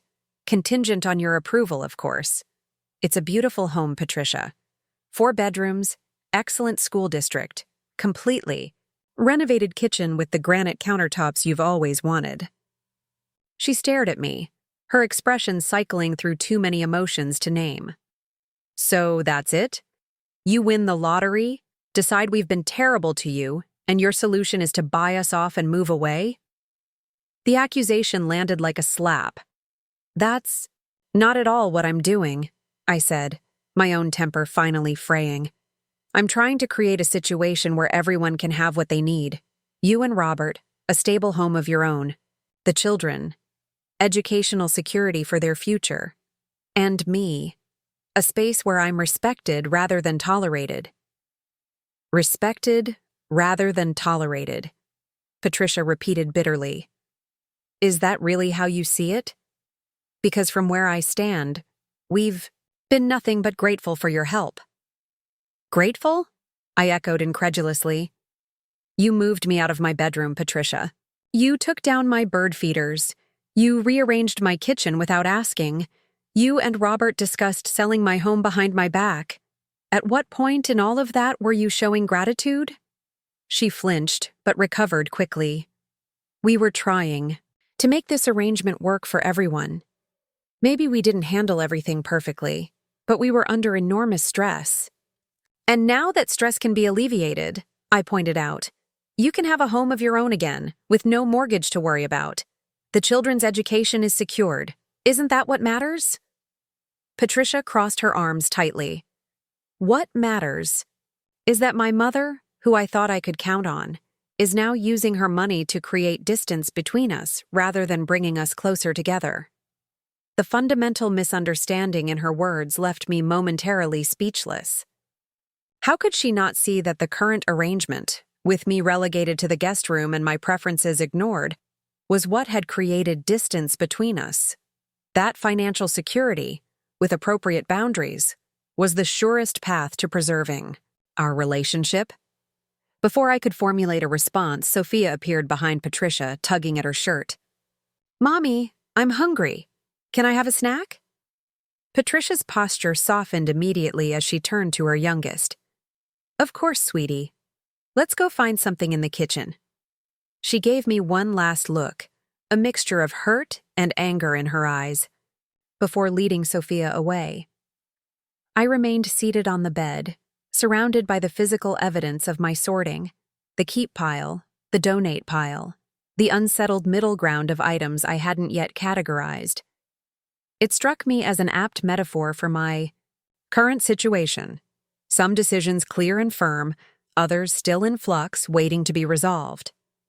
The offer on the ranch house might not be accepted. Patricia and Robert might reject the colonial.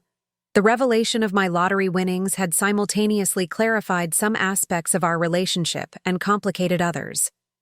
Throughout the afternoon, the house hummed with the usual sounds of family life.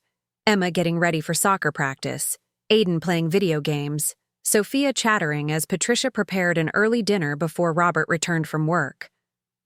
I remained in the guest room, continuing my sorting, giving Patricia space to process our earlier conversation. Around 6, a knock at the door pulled me from my thoughts.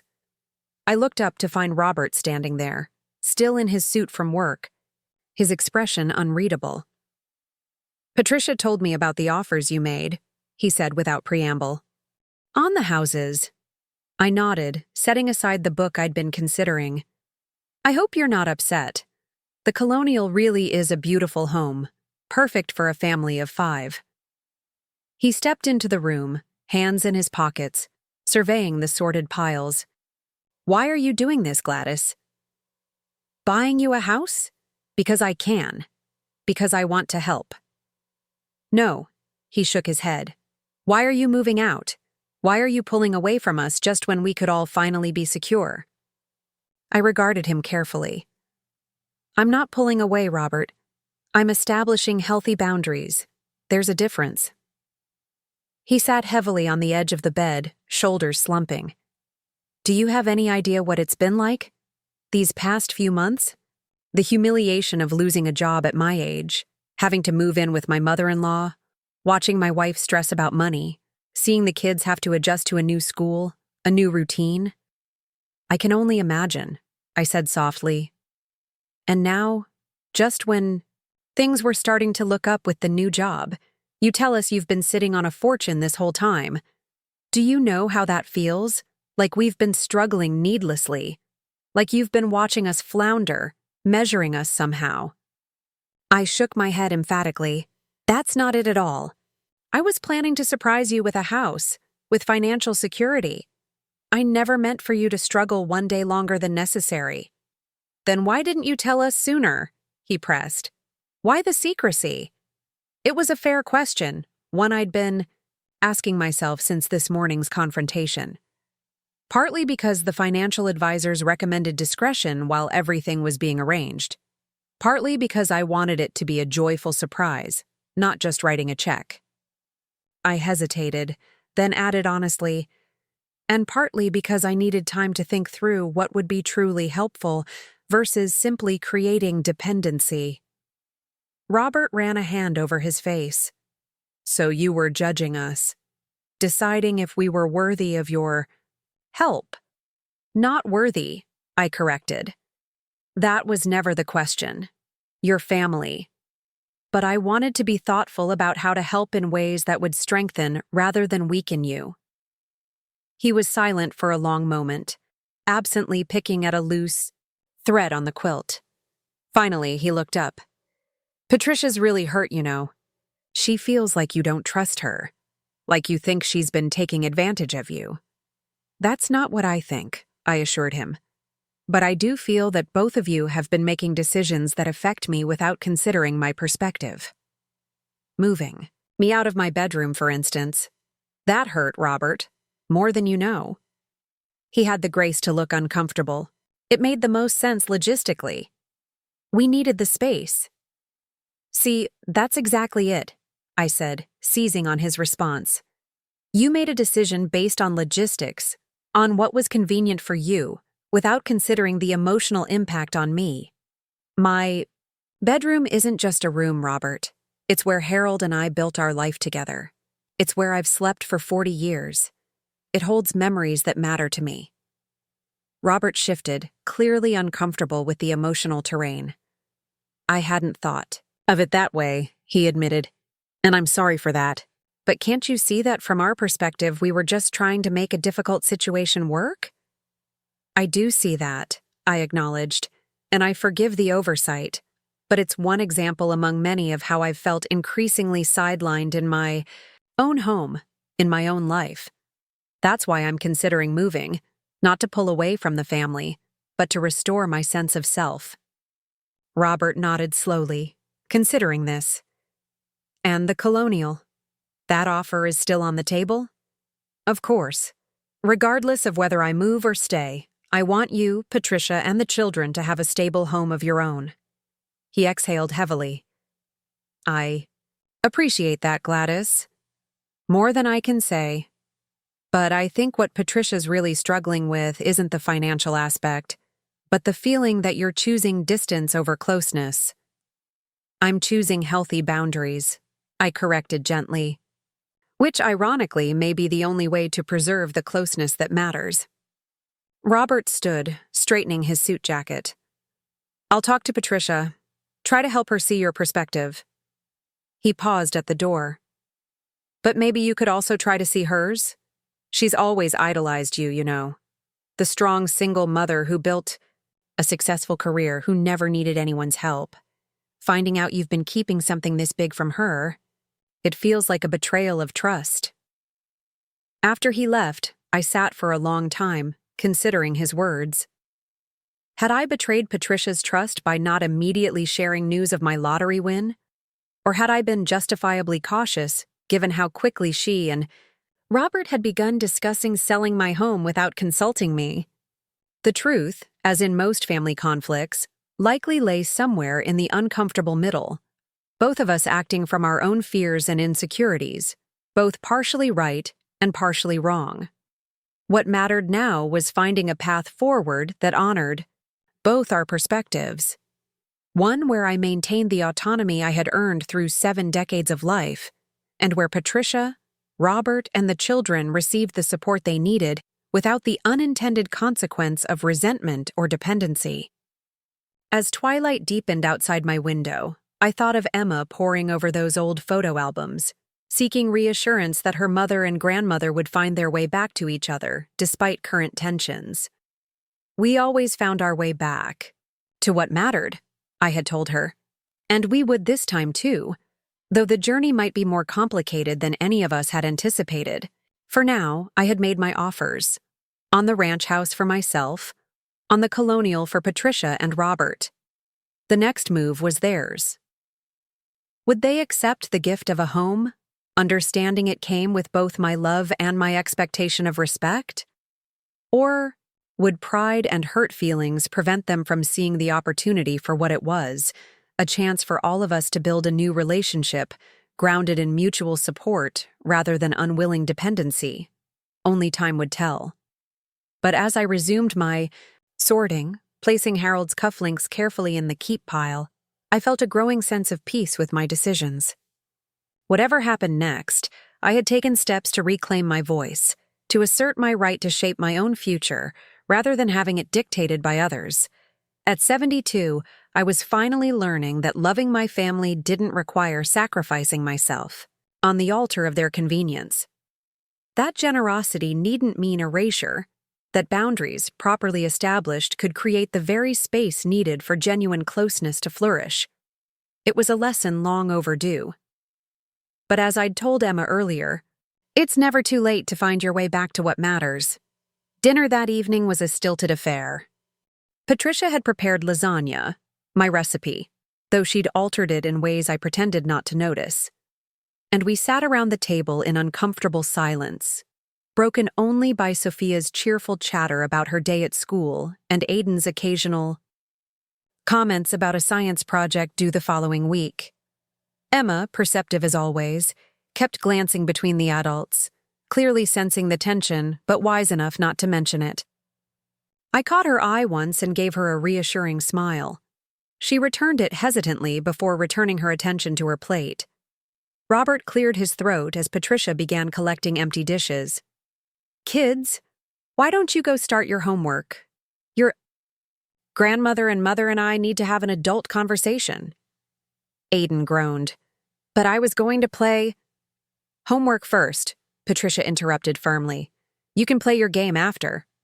The children shuffled away reluctantly, Emma casting one last concerned look over her shoulder before disappearing upstairs. Once they were gone, Robert folded his hands on the table, assuming what I recognized as his negotiator posture, something I'd seen at various family gatherings when difficult subjects arose. "I think we should continue our conversation from this morning," he began, "now that we've all had some time to process." Patricia remained standing, arms crossed defensively across her chest. "What's there to process? Mom won the lottery, didn't tell us, and now she's moving out. Seems pretty straightforward to me." "Patricia," Robert's tone held a gentle warning, "let's try to approach this constructively." She sighed heavily but took her seat, eyes fixed stubbornly on a point somewhere beyond my left shoulder. I took a steadying breath. "I understand you're hurt by my not telling you about the lottery sooner. That wasn't my intention." "What was your intention then?" Patricia asked, her voice carefully controlled. "To create a happy surprise, to present you with a new home, financial security, educational opportunities for the children, without the complications that can come when money suddenly enters family dynamics." Robert nodded slowly. "That's understandable. Though I think we would have preferred transparency from the beginning." "Easy to say in hindsight," I pointed out. But how would you have felt if I'd announced my winnings the day you called to ask if you could move in? Would you have still come, knowing I could simply buy you a house? Or would pride have kept you away, insisting you could manage on your own? Patricia's eyes finally met mine, a flicker of recognition passing through them. That's not fair. Isn't it? I asked gently. You've always been fiercely independent, Patricia, just like me. It was hard enough for you to ask for temporary housing. Would you have accepted what might have felt like charity? She was silent, which was answer. Enough. I wanted to help in a way that preserved your dignity, I continued. That's why I waited, why I was planning a surprise rather than simply writing a check. Robert reached for Patricia's hand. Your mother makes a good point, Trish. She withdrew her hand from his, still bristling. It still doesn't explain why she's moving out now, why she's choosing to leave rather than having us all stay together. I considered my words carefully. The way things have unfolded since you moved in has made me realize something important. I've spent most of my life putting others' needs before my own, first your father's, then yours, now my grandchildren's. I don't regret any of that. But somewhere along the way, I lost sight of my own voice, my own desires. And what you desire is to be away from us, Patricia said flatly. No, I corrected firmly. What I desire is to be treated as a person with valid needs and preferences, not as a convenient resource to be managed. Robert frowned. Gladys, that's not how we see you. Isn't it? I challenged. When you moved me out of my bedroom without discussion, when you took down my bird feeders, when you rearranged my kitchen. Were those the actions of people who viewed me as an equal partner in this household?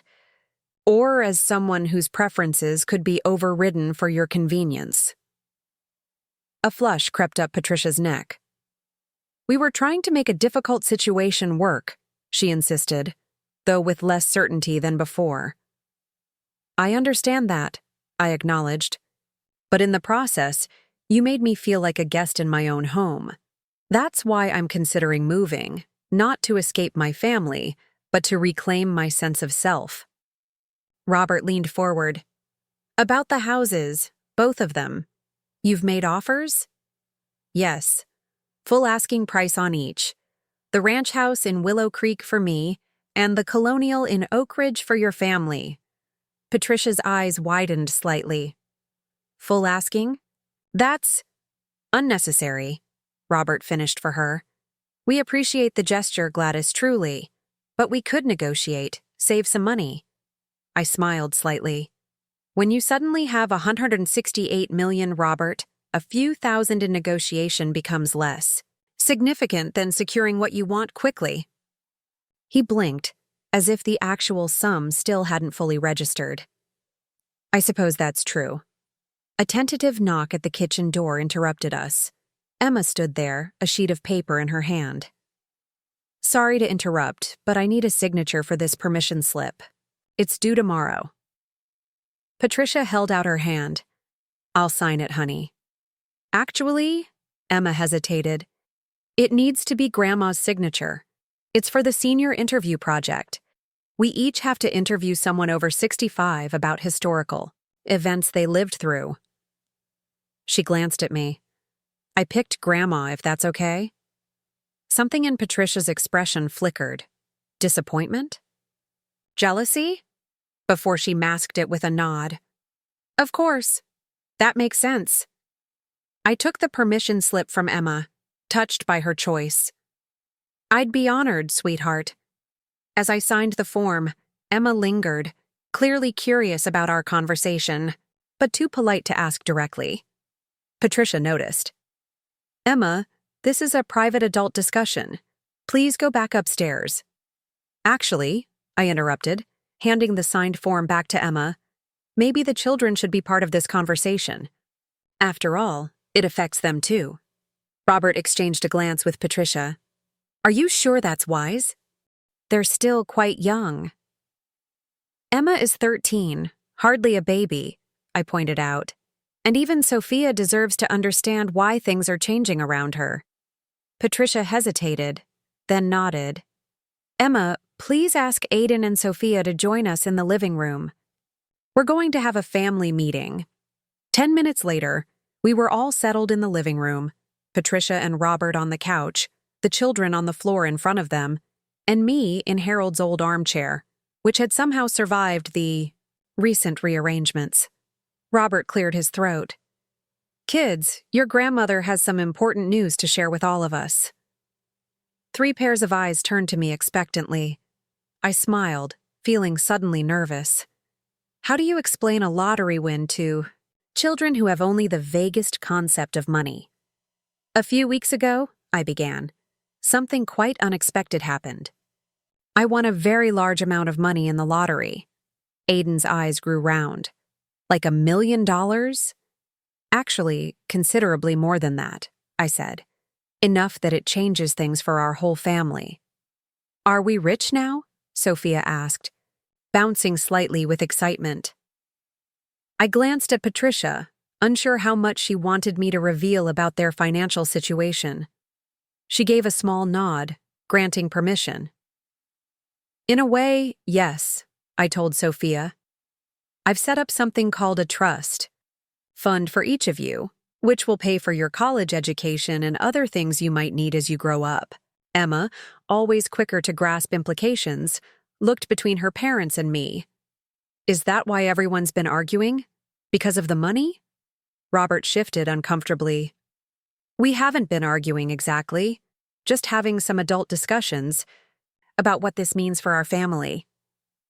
You've been talking about moving, Emma stated directly, looking at me. Because of the money? I met her gaze steadily. Partly because of the money, yes. It gives me options I didn't have before. But also because I've realized I need to make some changes in my life. Aiden frowned. But if you move away, when will we see you? I won't be far, I assured him. Just a few miles away, in a different house. One without stairs, which will be easier for me as I get older. And we'll be moving too, Patricia added, finally joining the conversation. Grandma has offered to buy us a house of our own. This announcement was met with a mixture of reactions. Excitement from Sophia at the prospect of a new room, concern from Aiden about changing schools yet again, and a thoughtful silence from Emma. So we won't all be living together anymore? Sophia asked, her lower lip trembling slightly. No, sweetie, Patricia confirmed gently, but we'll still see Grandma very often. Promise? Sophia looked at me, her small face earnest. I promise, I said firmly. In fact, I'll have a special room just for when you children come to visit, and a garden where we can plant flowers together, and maybe even a small pond for fish. This seemed to satisfy Sophia, who nodded solemnly before turning her attention to more pressing concerns. Can I have a purple room in our new house?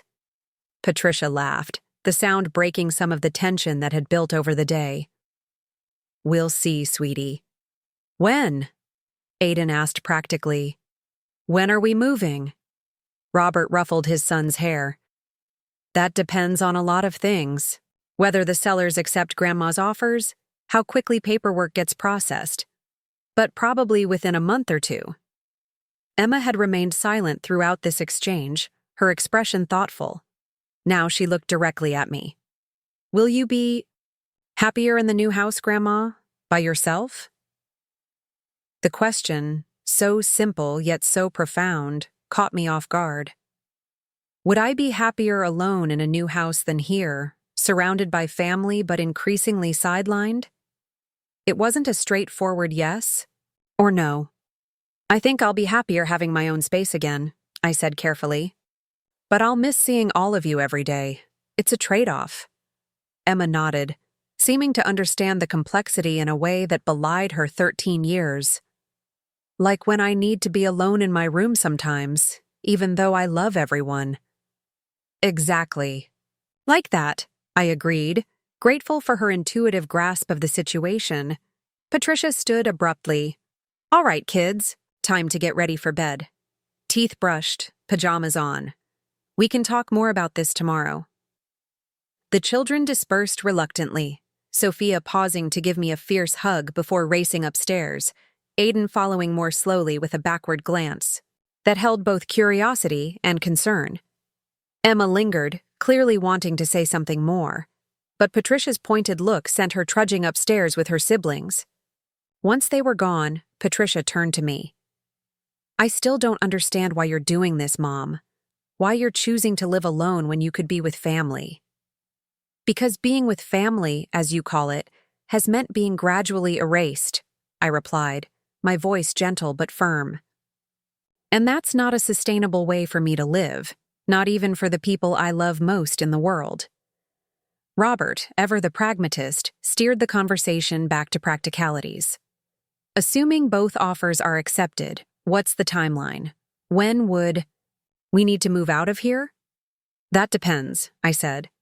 If I decide to take the ranch house, I'd need time to make some modifications, widening doorways, installing grab bars in the bathrooms, things that will make it more accessible as I age.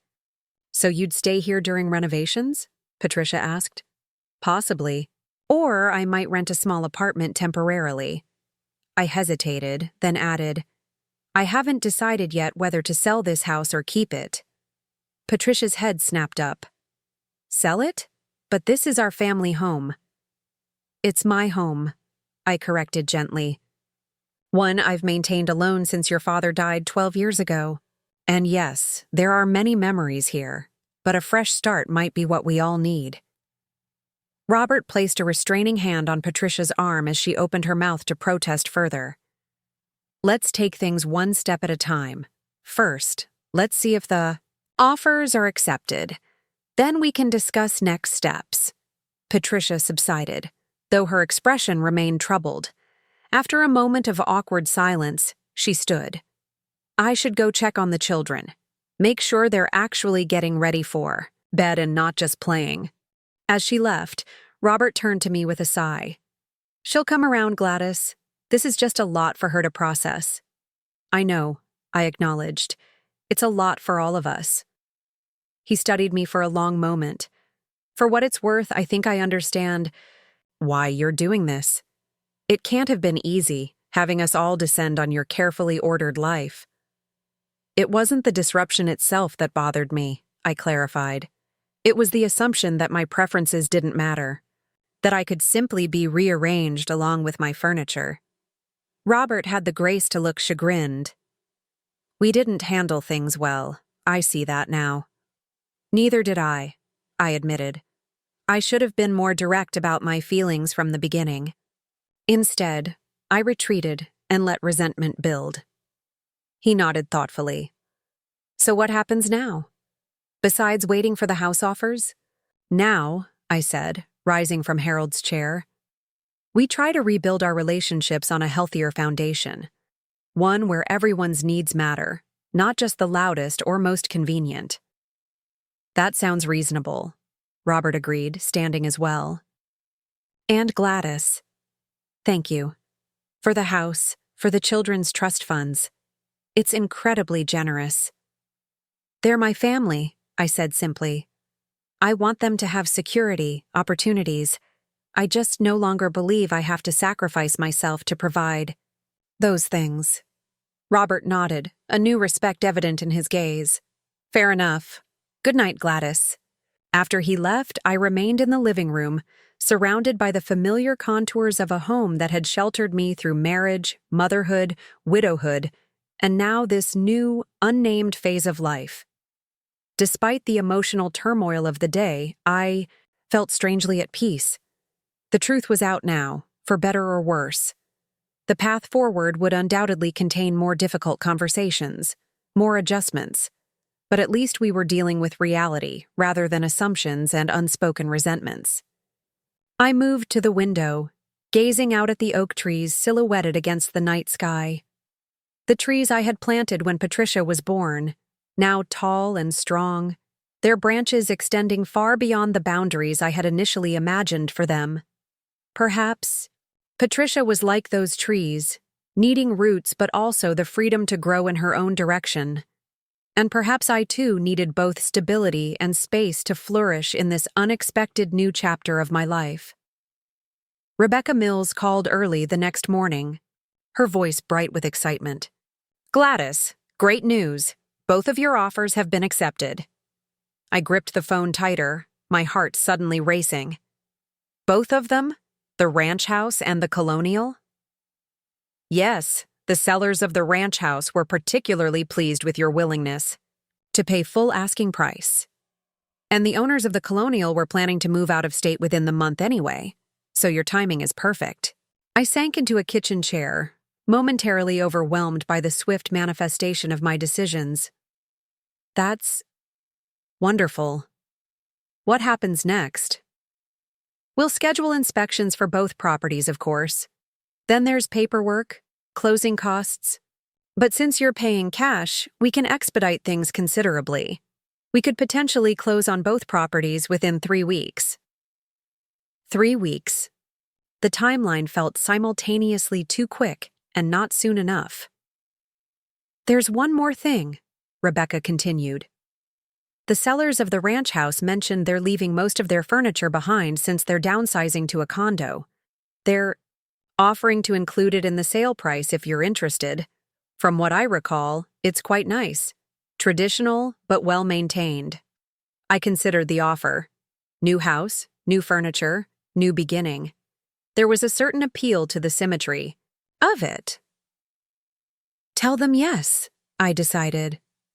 "Though I'll be bringing some pieces from here as well." After ending the call, I sat at the kitchen table, sipping my morning tea and contemplating the rapid changes ahead. The house was still quiet, everyone else still asleep on this Saturday morning. Soon, Patricia and Robert would need to be informed that both offers had been accepted, that our separate paths were now set in motion. A soft footfall on the stairs alerted me to someone's approach. Emma appeared in the kitchen doorway, still in her pajamas, her dark hair tousled from sleep. "Morning, Grandma," she yawned, heading for the refrigerator. "Any orange juice left?" "Bottom shelf," I directed. "You're up early for a Saturday." She poured herself a glass and joined me at the table. "Couldn't sleep. Too much thinking." "About the changes coming?" I guessed. She nodded, taking a sip of juice. "Is it really happening? Are we really moving to different houses?" "It seems so," I confirmed. "I just got word that both offers were accepted." Emma absorbed this news silently, tracing a finger through the condensation on her glass. "I have a question," she said finally. "But it might sound weird." "Ask away," I encouraged. "Could I, maybe, sometimes stay with you at your new house?" "Not all the time or anything," she hastened to add. "Just occasionally, like when I need quiet to study for big tests. Our house gets so noisy with Aiden's games and Sophia's constant talking." The request touched me deeply. "Of course you can. Emma, anytime you want. In fact, I was planning to set up one of the bedrooms specifically for when any of you children want to visit." She smiled, relief evident in her expression. "Cool. Thanks." She hesitated, then added, "Don't tell Mom." I asked, "Okay? She might think I don't want to live with them or something." "Our secret," I promised, once again struck by Emma's perceptive navigation of family dynamics. "But, you know, your mother would understand. She used to spend weekends with her grandmother. For the same reason, to have a quiet space away from the everyday chaos." "Really?" Emma looked surprised. "Mom never talks about when she was younger." "She doesn't?" This was news to me. "Why do you think that is?" Emma shrugged. "I don't know, maybe because of Grandpa. She gets weird whenever his name comes up." I nodded thoughtfully. Patricia had been devastated by Harold's death, perhaps more so than I had initially realized. Had she compartmentalized that grief by separating her past from her present? It would explain her reaction to finding Emma looking through old photo albums with me. "Your grandfather was very special to your mother," I said carefully. "His passing. was difficult for all of us, but especially for Patricia. Sometimes it's easier not to talk about painful things. Emma considered this. But then don't you end up forgetting the good stuff too? Like, I know Grandpa died, but I'd still want to hear stories about him. You're very wise for 13, I told her, reaching across the table to squeeze her hand. And you're right. When we avoid talking about the past to protect ourselves from pain, we also lose access to the joy those memories contain. The bye? Conversation was interrupted by the arrival of Aiden, loudly demanding breakfast, followed shortly by Patricia, who regarded Emma and me with slight suspicion, as if sensing we'd been discussing her. "What are you two doing up so early?" she asked, moving to start the coffee maker. "Just chatting," I replied. "And I have some news. Both house offers have been accepted." Patricia's hand froze momentarily on the coffee scoop. "Both? Already?" "Full asking price tends to expedite things," I pointed out. "The closing could happen within 3 weeks." 3 weeks? She set down the scoop with deliberate care. "That's very fast." "Is that a problem?" She ran a hand through her hair, a gesture so reminiscent of her teenage years that it momentarily transported me back in time. "No, not a problem exactly. It's just, we need to figure out schools for the kids, arrange movers, decide what to do with our old house." "Your current house could be rented out," I suggested, "providing some additional income for your family. As for movers, that's easily arranged, and the children could stay in their current schools if you prefer. The Colonial is still within the district boundaries."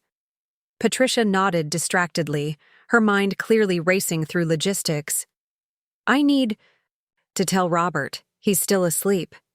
"There's no rush," I assured her. "We have time to work through the details."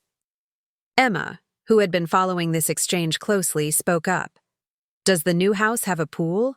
Or space for one?" "Not currently," I said. "But the backyard is certainly large enough if that's something your parents want to consider in the future." Aiden, catching up with the conversation, chimed in excitedly. "A pool would be awesome. Can we get one, Mom? Please?" Patricia, still processing the news of the accepted offers, gave an automatic, "We'll see," before turning her attention back to me. "What about this house? What happens to it?" "I haven't decided yet," I admitted. "I might sell it, or I might keep it as a rental property. There's no rush to decide." She nodded slowly, her expression unreadable. "I see." The morning progressed with a strange undercurrent of excitement and anxiety. Robert, when informed of the accepted offers, responded with practical questions about timelines and logistics. Sophia was thrilled at the prospect of a new room that could be painted purple. Aiden alternated between enthusiasm about a potential future pool and concern about leaving his friends in the neighborhood. Throughout it all, I observed Patricia carefully. She went through the motions of normal Saturday activities: laundry, children's chores, a quick trip to the grocery store. But there was a distracted quality to her movements, as if part of her mind was elsewhere, grappling with implications beyond the practical details of moving. That afternoon, as I sorted through more of my belongings in the guest room, a soft knock at the door revealed Patricia standing uncertainly in the hallway. "Do you have a minute?" she asked. "Of course." I set aside the book I'd been considering and patted the edge of the bed beside me. She entered but remained standing, arms crossed defensively across her chest. "I've been thinking about everything that's happened. The lottery, the houses, all of it." I waited, giving her space to continue at her own pace. "I want to understand," she said finally. "Why you didn't tell us right away. Why you kept it secret for weeks while we were struggling. Why you're choosing to live apart from us now." The questions were accusatory in content, but not in tone. There was genuine confusion beneath the words, a daughter trying to make sense of her mother's choices. "I didn't tell you immediately because I wanted to be thoughtful about how best to help," I began. "Money changes things, Patricia. Relationships, expectations, dynamics. I've seen it happen to others, sudden wealth creating more problems than it solves. We would have been fine, she insisted. Would you? I challenged gently. Can you honestly say that if I'd announced my winnings the day you called about moving in, you wouldn't have felt awkward? Wouldn't have wondered if I thought less of you for needing help? Wouldn't have worried that I was judging your financial choices? She opened her mouth as if to protest, then closed it again, uncertainty flickering across her face. As for living separately, I continued, that decision came later, after I'd experienced what it meant to be relegated to the guest room in my own home, to have my preferences systematically overridden for the sake of convenience. We were trying to make it work for everyone, Patricia said, the familiar defense emerging once more. Everyone except me, I pointed out. And that's the heart of it, Patricia. The assumption that at my age, my needs, my preferences, my very personhood, can be diminished for the sake of others' comfort. She flinched slightly. That's not fair. We never thought of you that way. Perhaps not consciously, I allowed. But actions speak louder than words. And when you moved me out of my bedroom without discussion, when Robert suggested selling my home without consulting, the message was clear. My voice didn't matter in decisions affecting my own life. Patricia sank onto the edge of the bed, the defensive posture finally giving way to something more reflective. I didn't see it that way. I know, I said softly. That's why I'm explaining it now. A long silence stretched between us, filled with unspoken emotions, the complex interweaving of love and hurt that defines the mother-daughter relationship. I don't want to lose you, Patricia said finally, her voice small in a way I hadn't heard since she was a child, frightened by a thunderstorm. You're not losing me, I assured her, reaching for her hand. I'm just redefining the boundaries so that our relationship can be healthier, more balanced. By moving away. By creating a space where I can be fully myself, I corrected, where my needs don't have to be subordinated to others' convenience, where I can welcome you and Robert and the children as beloved visitors, rather than as people who have claimed my territory as their own.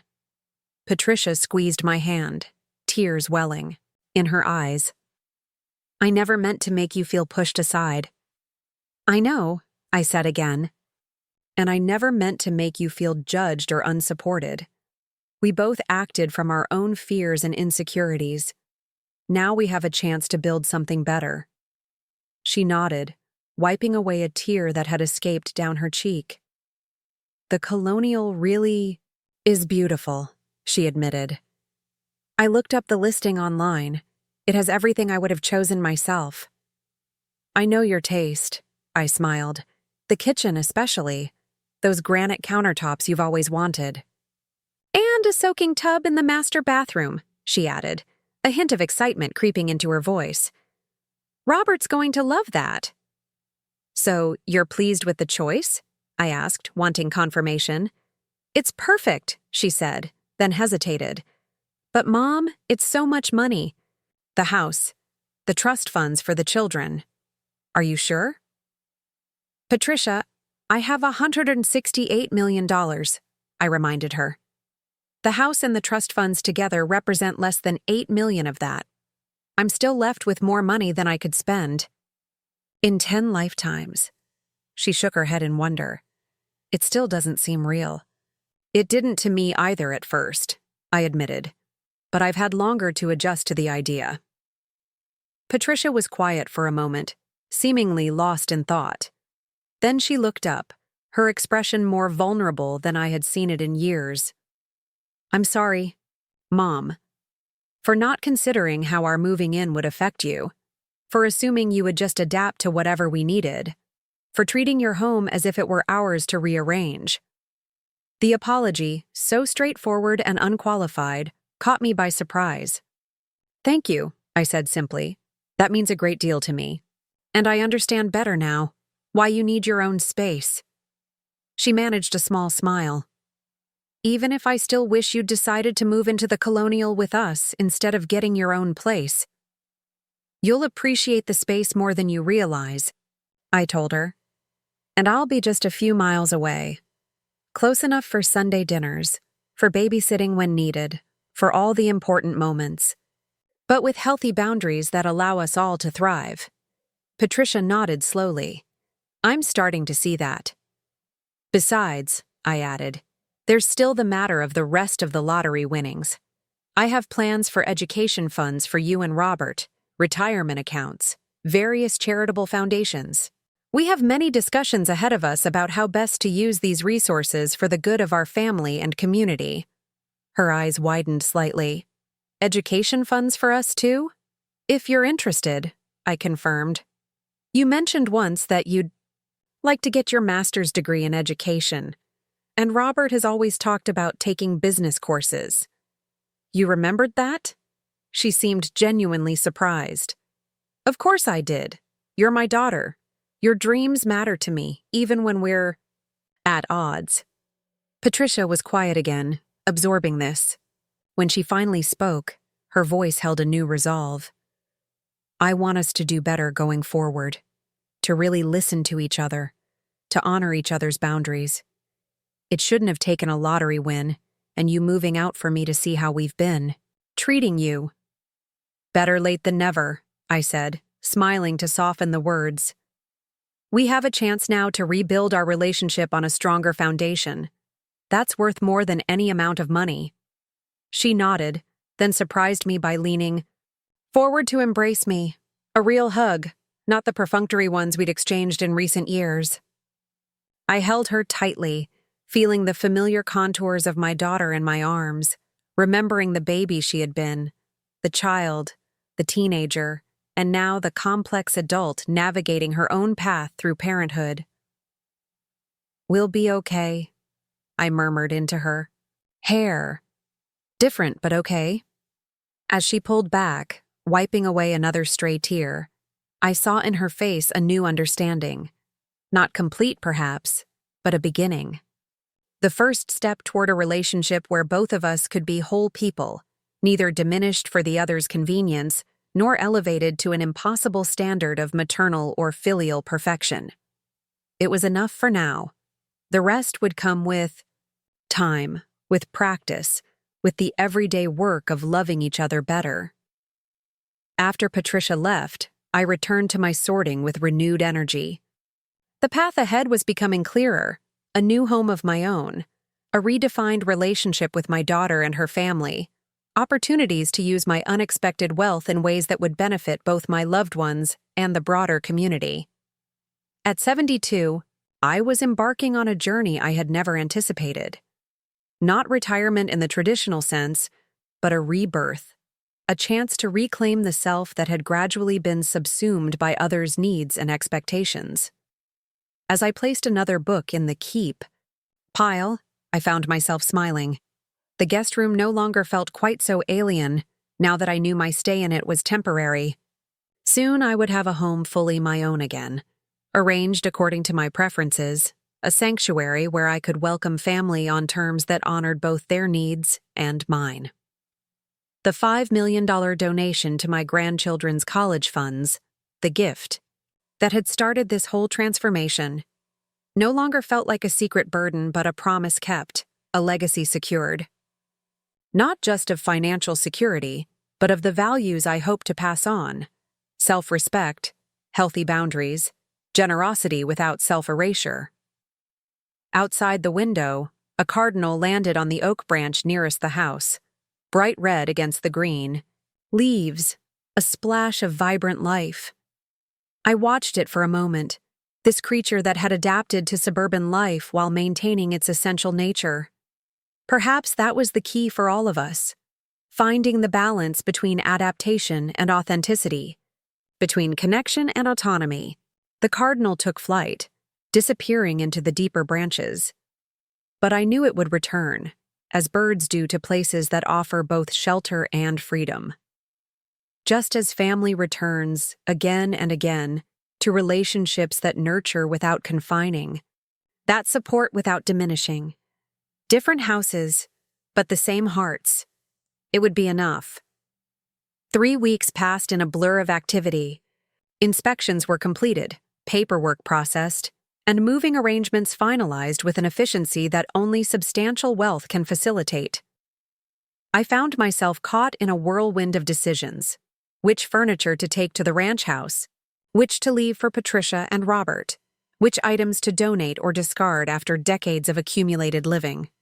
The day before closing on both properties, I stood in the center of what had been my bedroom for 40 years, now stripped of most personal items, the walls bare where family photographs had once hung. Patricia had insisted on helping me pack, a gesture of reconciliation I'd gratefully accepted.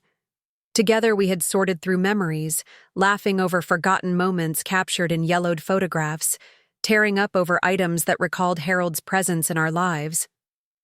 "Are you having second thoughts?" Patricia asked, noticing my pensive expression as I surveyed the nearly empty room.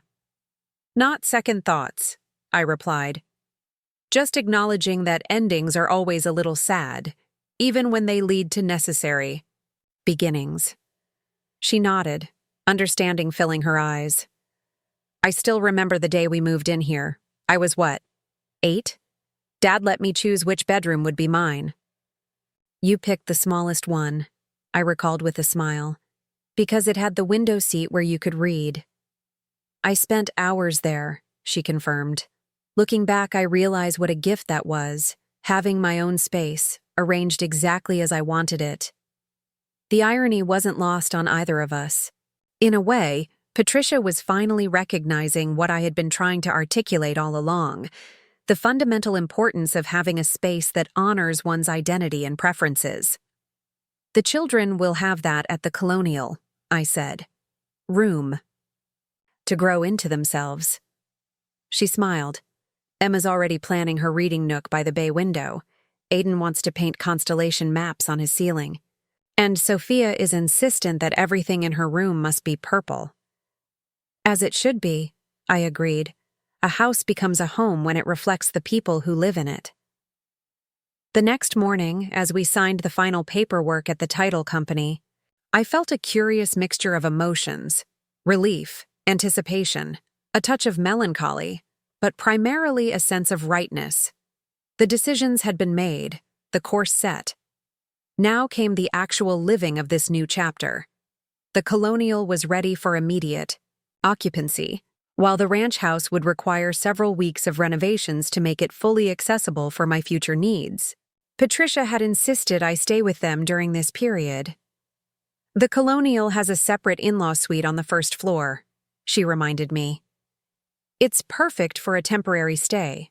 Private bathroom, small sitting area, even a separate entrance if you want your independence." I had agreed, touched by the gesture and by her careful emphasis on respecting my need for privacy. It was a small but significant indication that our conversations had genuinely shifted something in our relationship.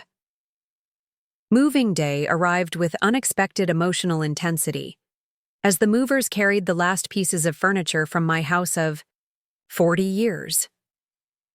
I found myself lingering in each empty room, saying silent goodbyes to the spaces that had witnessed so much of my life. The kitchen where I had taught Patricia to bake cookies. The living room where Harold and I had spent quiet evenings reading by the fire. The backyard where my grandchildren had played. "Grandma." Emma's voice broke through my reverie. She stood in the doorway of the empty living room, watching me with concern. "Are you okay?" I smiled reassuringly. "Just saying goodbye to an old friend." She crossed the room to stand beside me, slipping her hand into mine with the unself-conscious affection that teenagers usually reserve for those rare adults they truly trust. It's okay to be sad about leaving, even if it's what you want. "When did you get so wise?" I asked, squeezing her hand. She shrugged, but the pleased flush on her cheeks betrayed her satisfaction at the compliment. "Mom said we should head to the new house now. The movers are almost done unloading there." I nodded, taking one last look around. "Let's go." The Colonial was everything the listing had promised. Spacious, well-maintained, with the kind of architectural details that spoke of quality craftsmanship. As we pulled into the circular driveway, I saw Sophia's face pressed against an upstairs window, her excitement visible even from a distance. Aiden stood on the front porch, bouncing slightly on his toes, eager to show me his new room. Patricia met us at the door, her expression a mixture of disbelief and joy. "I still can't believe this is really happening," she admitted as she led me through the foyer. "That this is our home now." "Believe it," I told her firmly. "You've earned this, Patricia. Not just through the recent difficulties, but through years of hard work and dedication to your family." The next few weeks established a new rhythm to our lives. I settled into the in-law suite at the Colonial, finding it surprisingly comfortable despite its temporary nature. The children adjusted to their new schools with minimal disruption, making friends and embracing the opportunities of their expanded surroundings. Robert threw himself into his new job with renewed energy, the financial security provided by my lottery winnings allowing him to focus on building a career rather than merely surviving paycheck to paycheck. Patricia perhaps underwent the most significant transformation. Freed from constant financial anxiety, she began to rediscover aspects of herself that had been submerged beneath the pressures of daily survival. She enrolled in an evening course toward her master's degree in education. She joined a local book club. She started baking again, complex, creative recipes that recalled the passionate hobbyist she had been before stress, and limited resources had reduced cooking to a mere necessity. Most importantly, our relationship evolved into something more balanced, more honest. We still had occasional conflicts. Decades of established patterns don't dissolve overnight, but now we addressed them directly, each recognizing the other's right to autonomy and respect.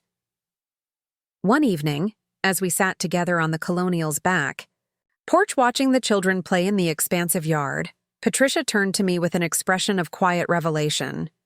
"I understand now," she said, "why you needed your own space, why the guest room arrangement felt so wrong to you." I waited, sensing she had more to say.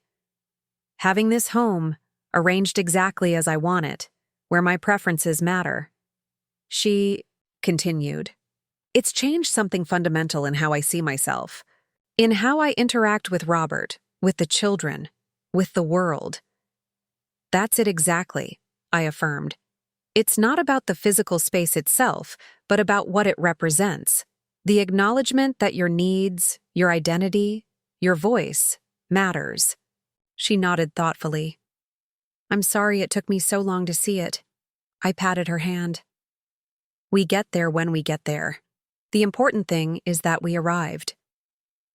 2 days later, the contractor called to inform me that the renovations on the Somme ranch house were complete ahead of schedule. As I walked through the finished space for the first time, widened doorways, grab bars discreetly installed in bathrooms, a state-of-the-art kitchen with adjustable height countertops, I felt a surge of satisfaction. This house, modified to my exact specifications, represented not just a new home, but a statement. At 72, Gladys Taylor was still evolving, still worthy of investment, still looking toward a future shaped by her own choices. The children helped me move in, turning what could have been a solitary transition into a family affair. Sophia insisted on arranging the guest room just right for their future sleepovers. Aiden meticulously organized my books, proud to implement the categorical system he had developed. Emma hung photographs, seeming to intuitively understand which memories belonged where in this new space.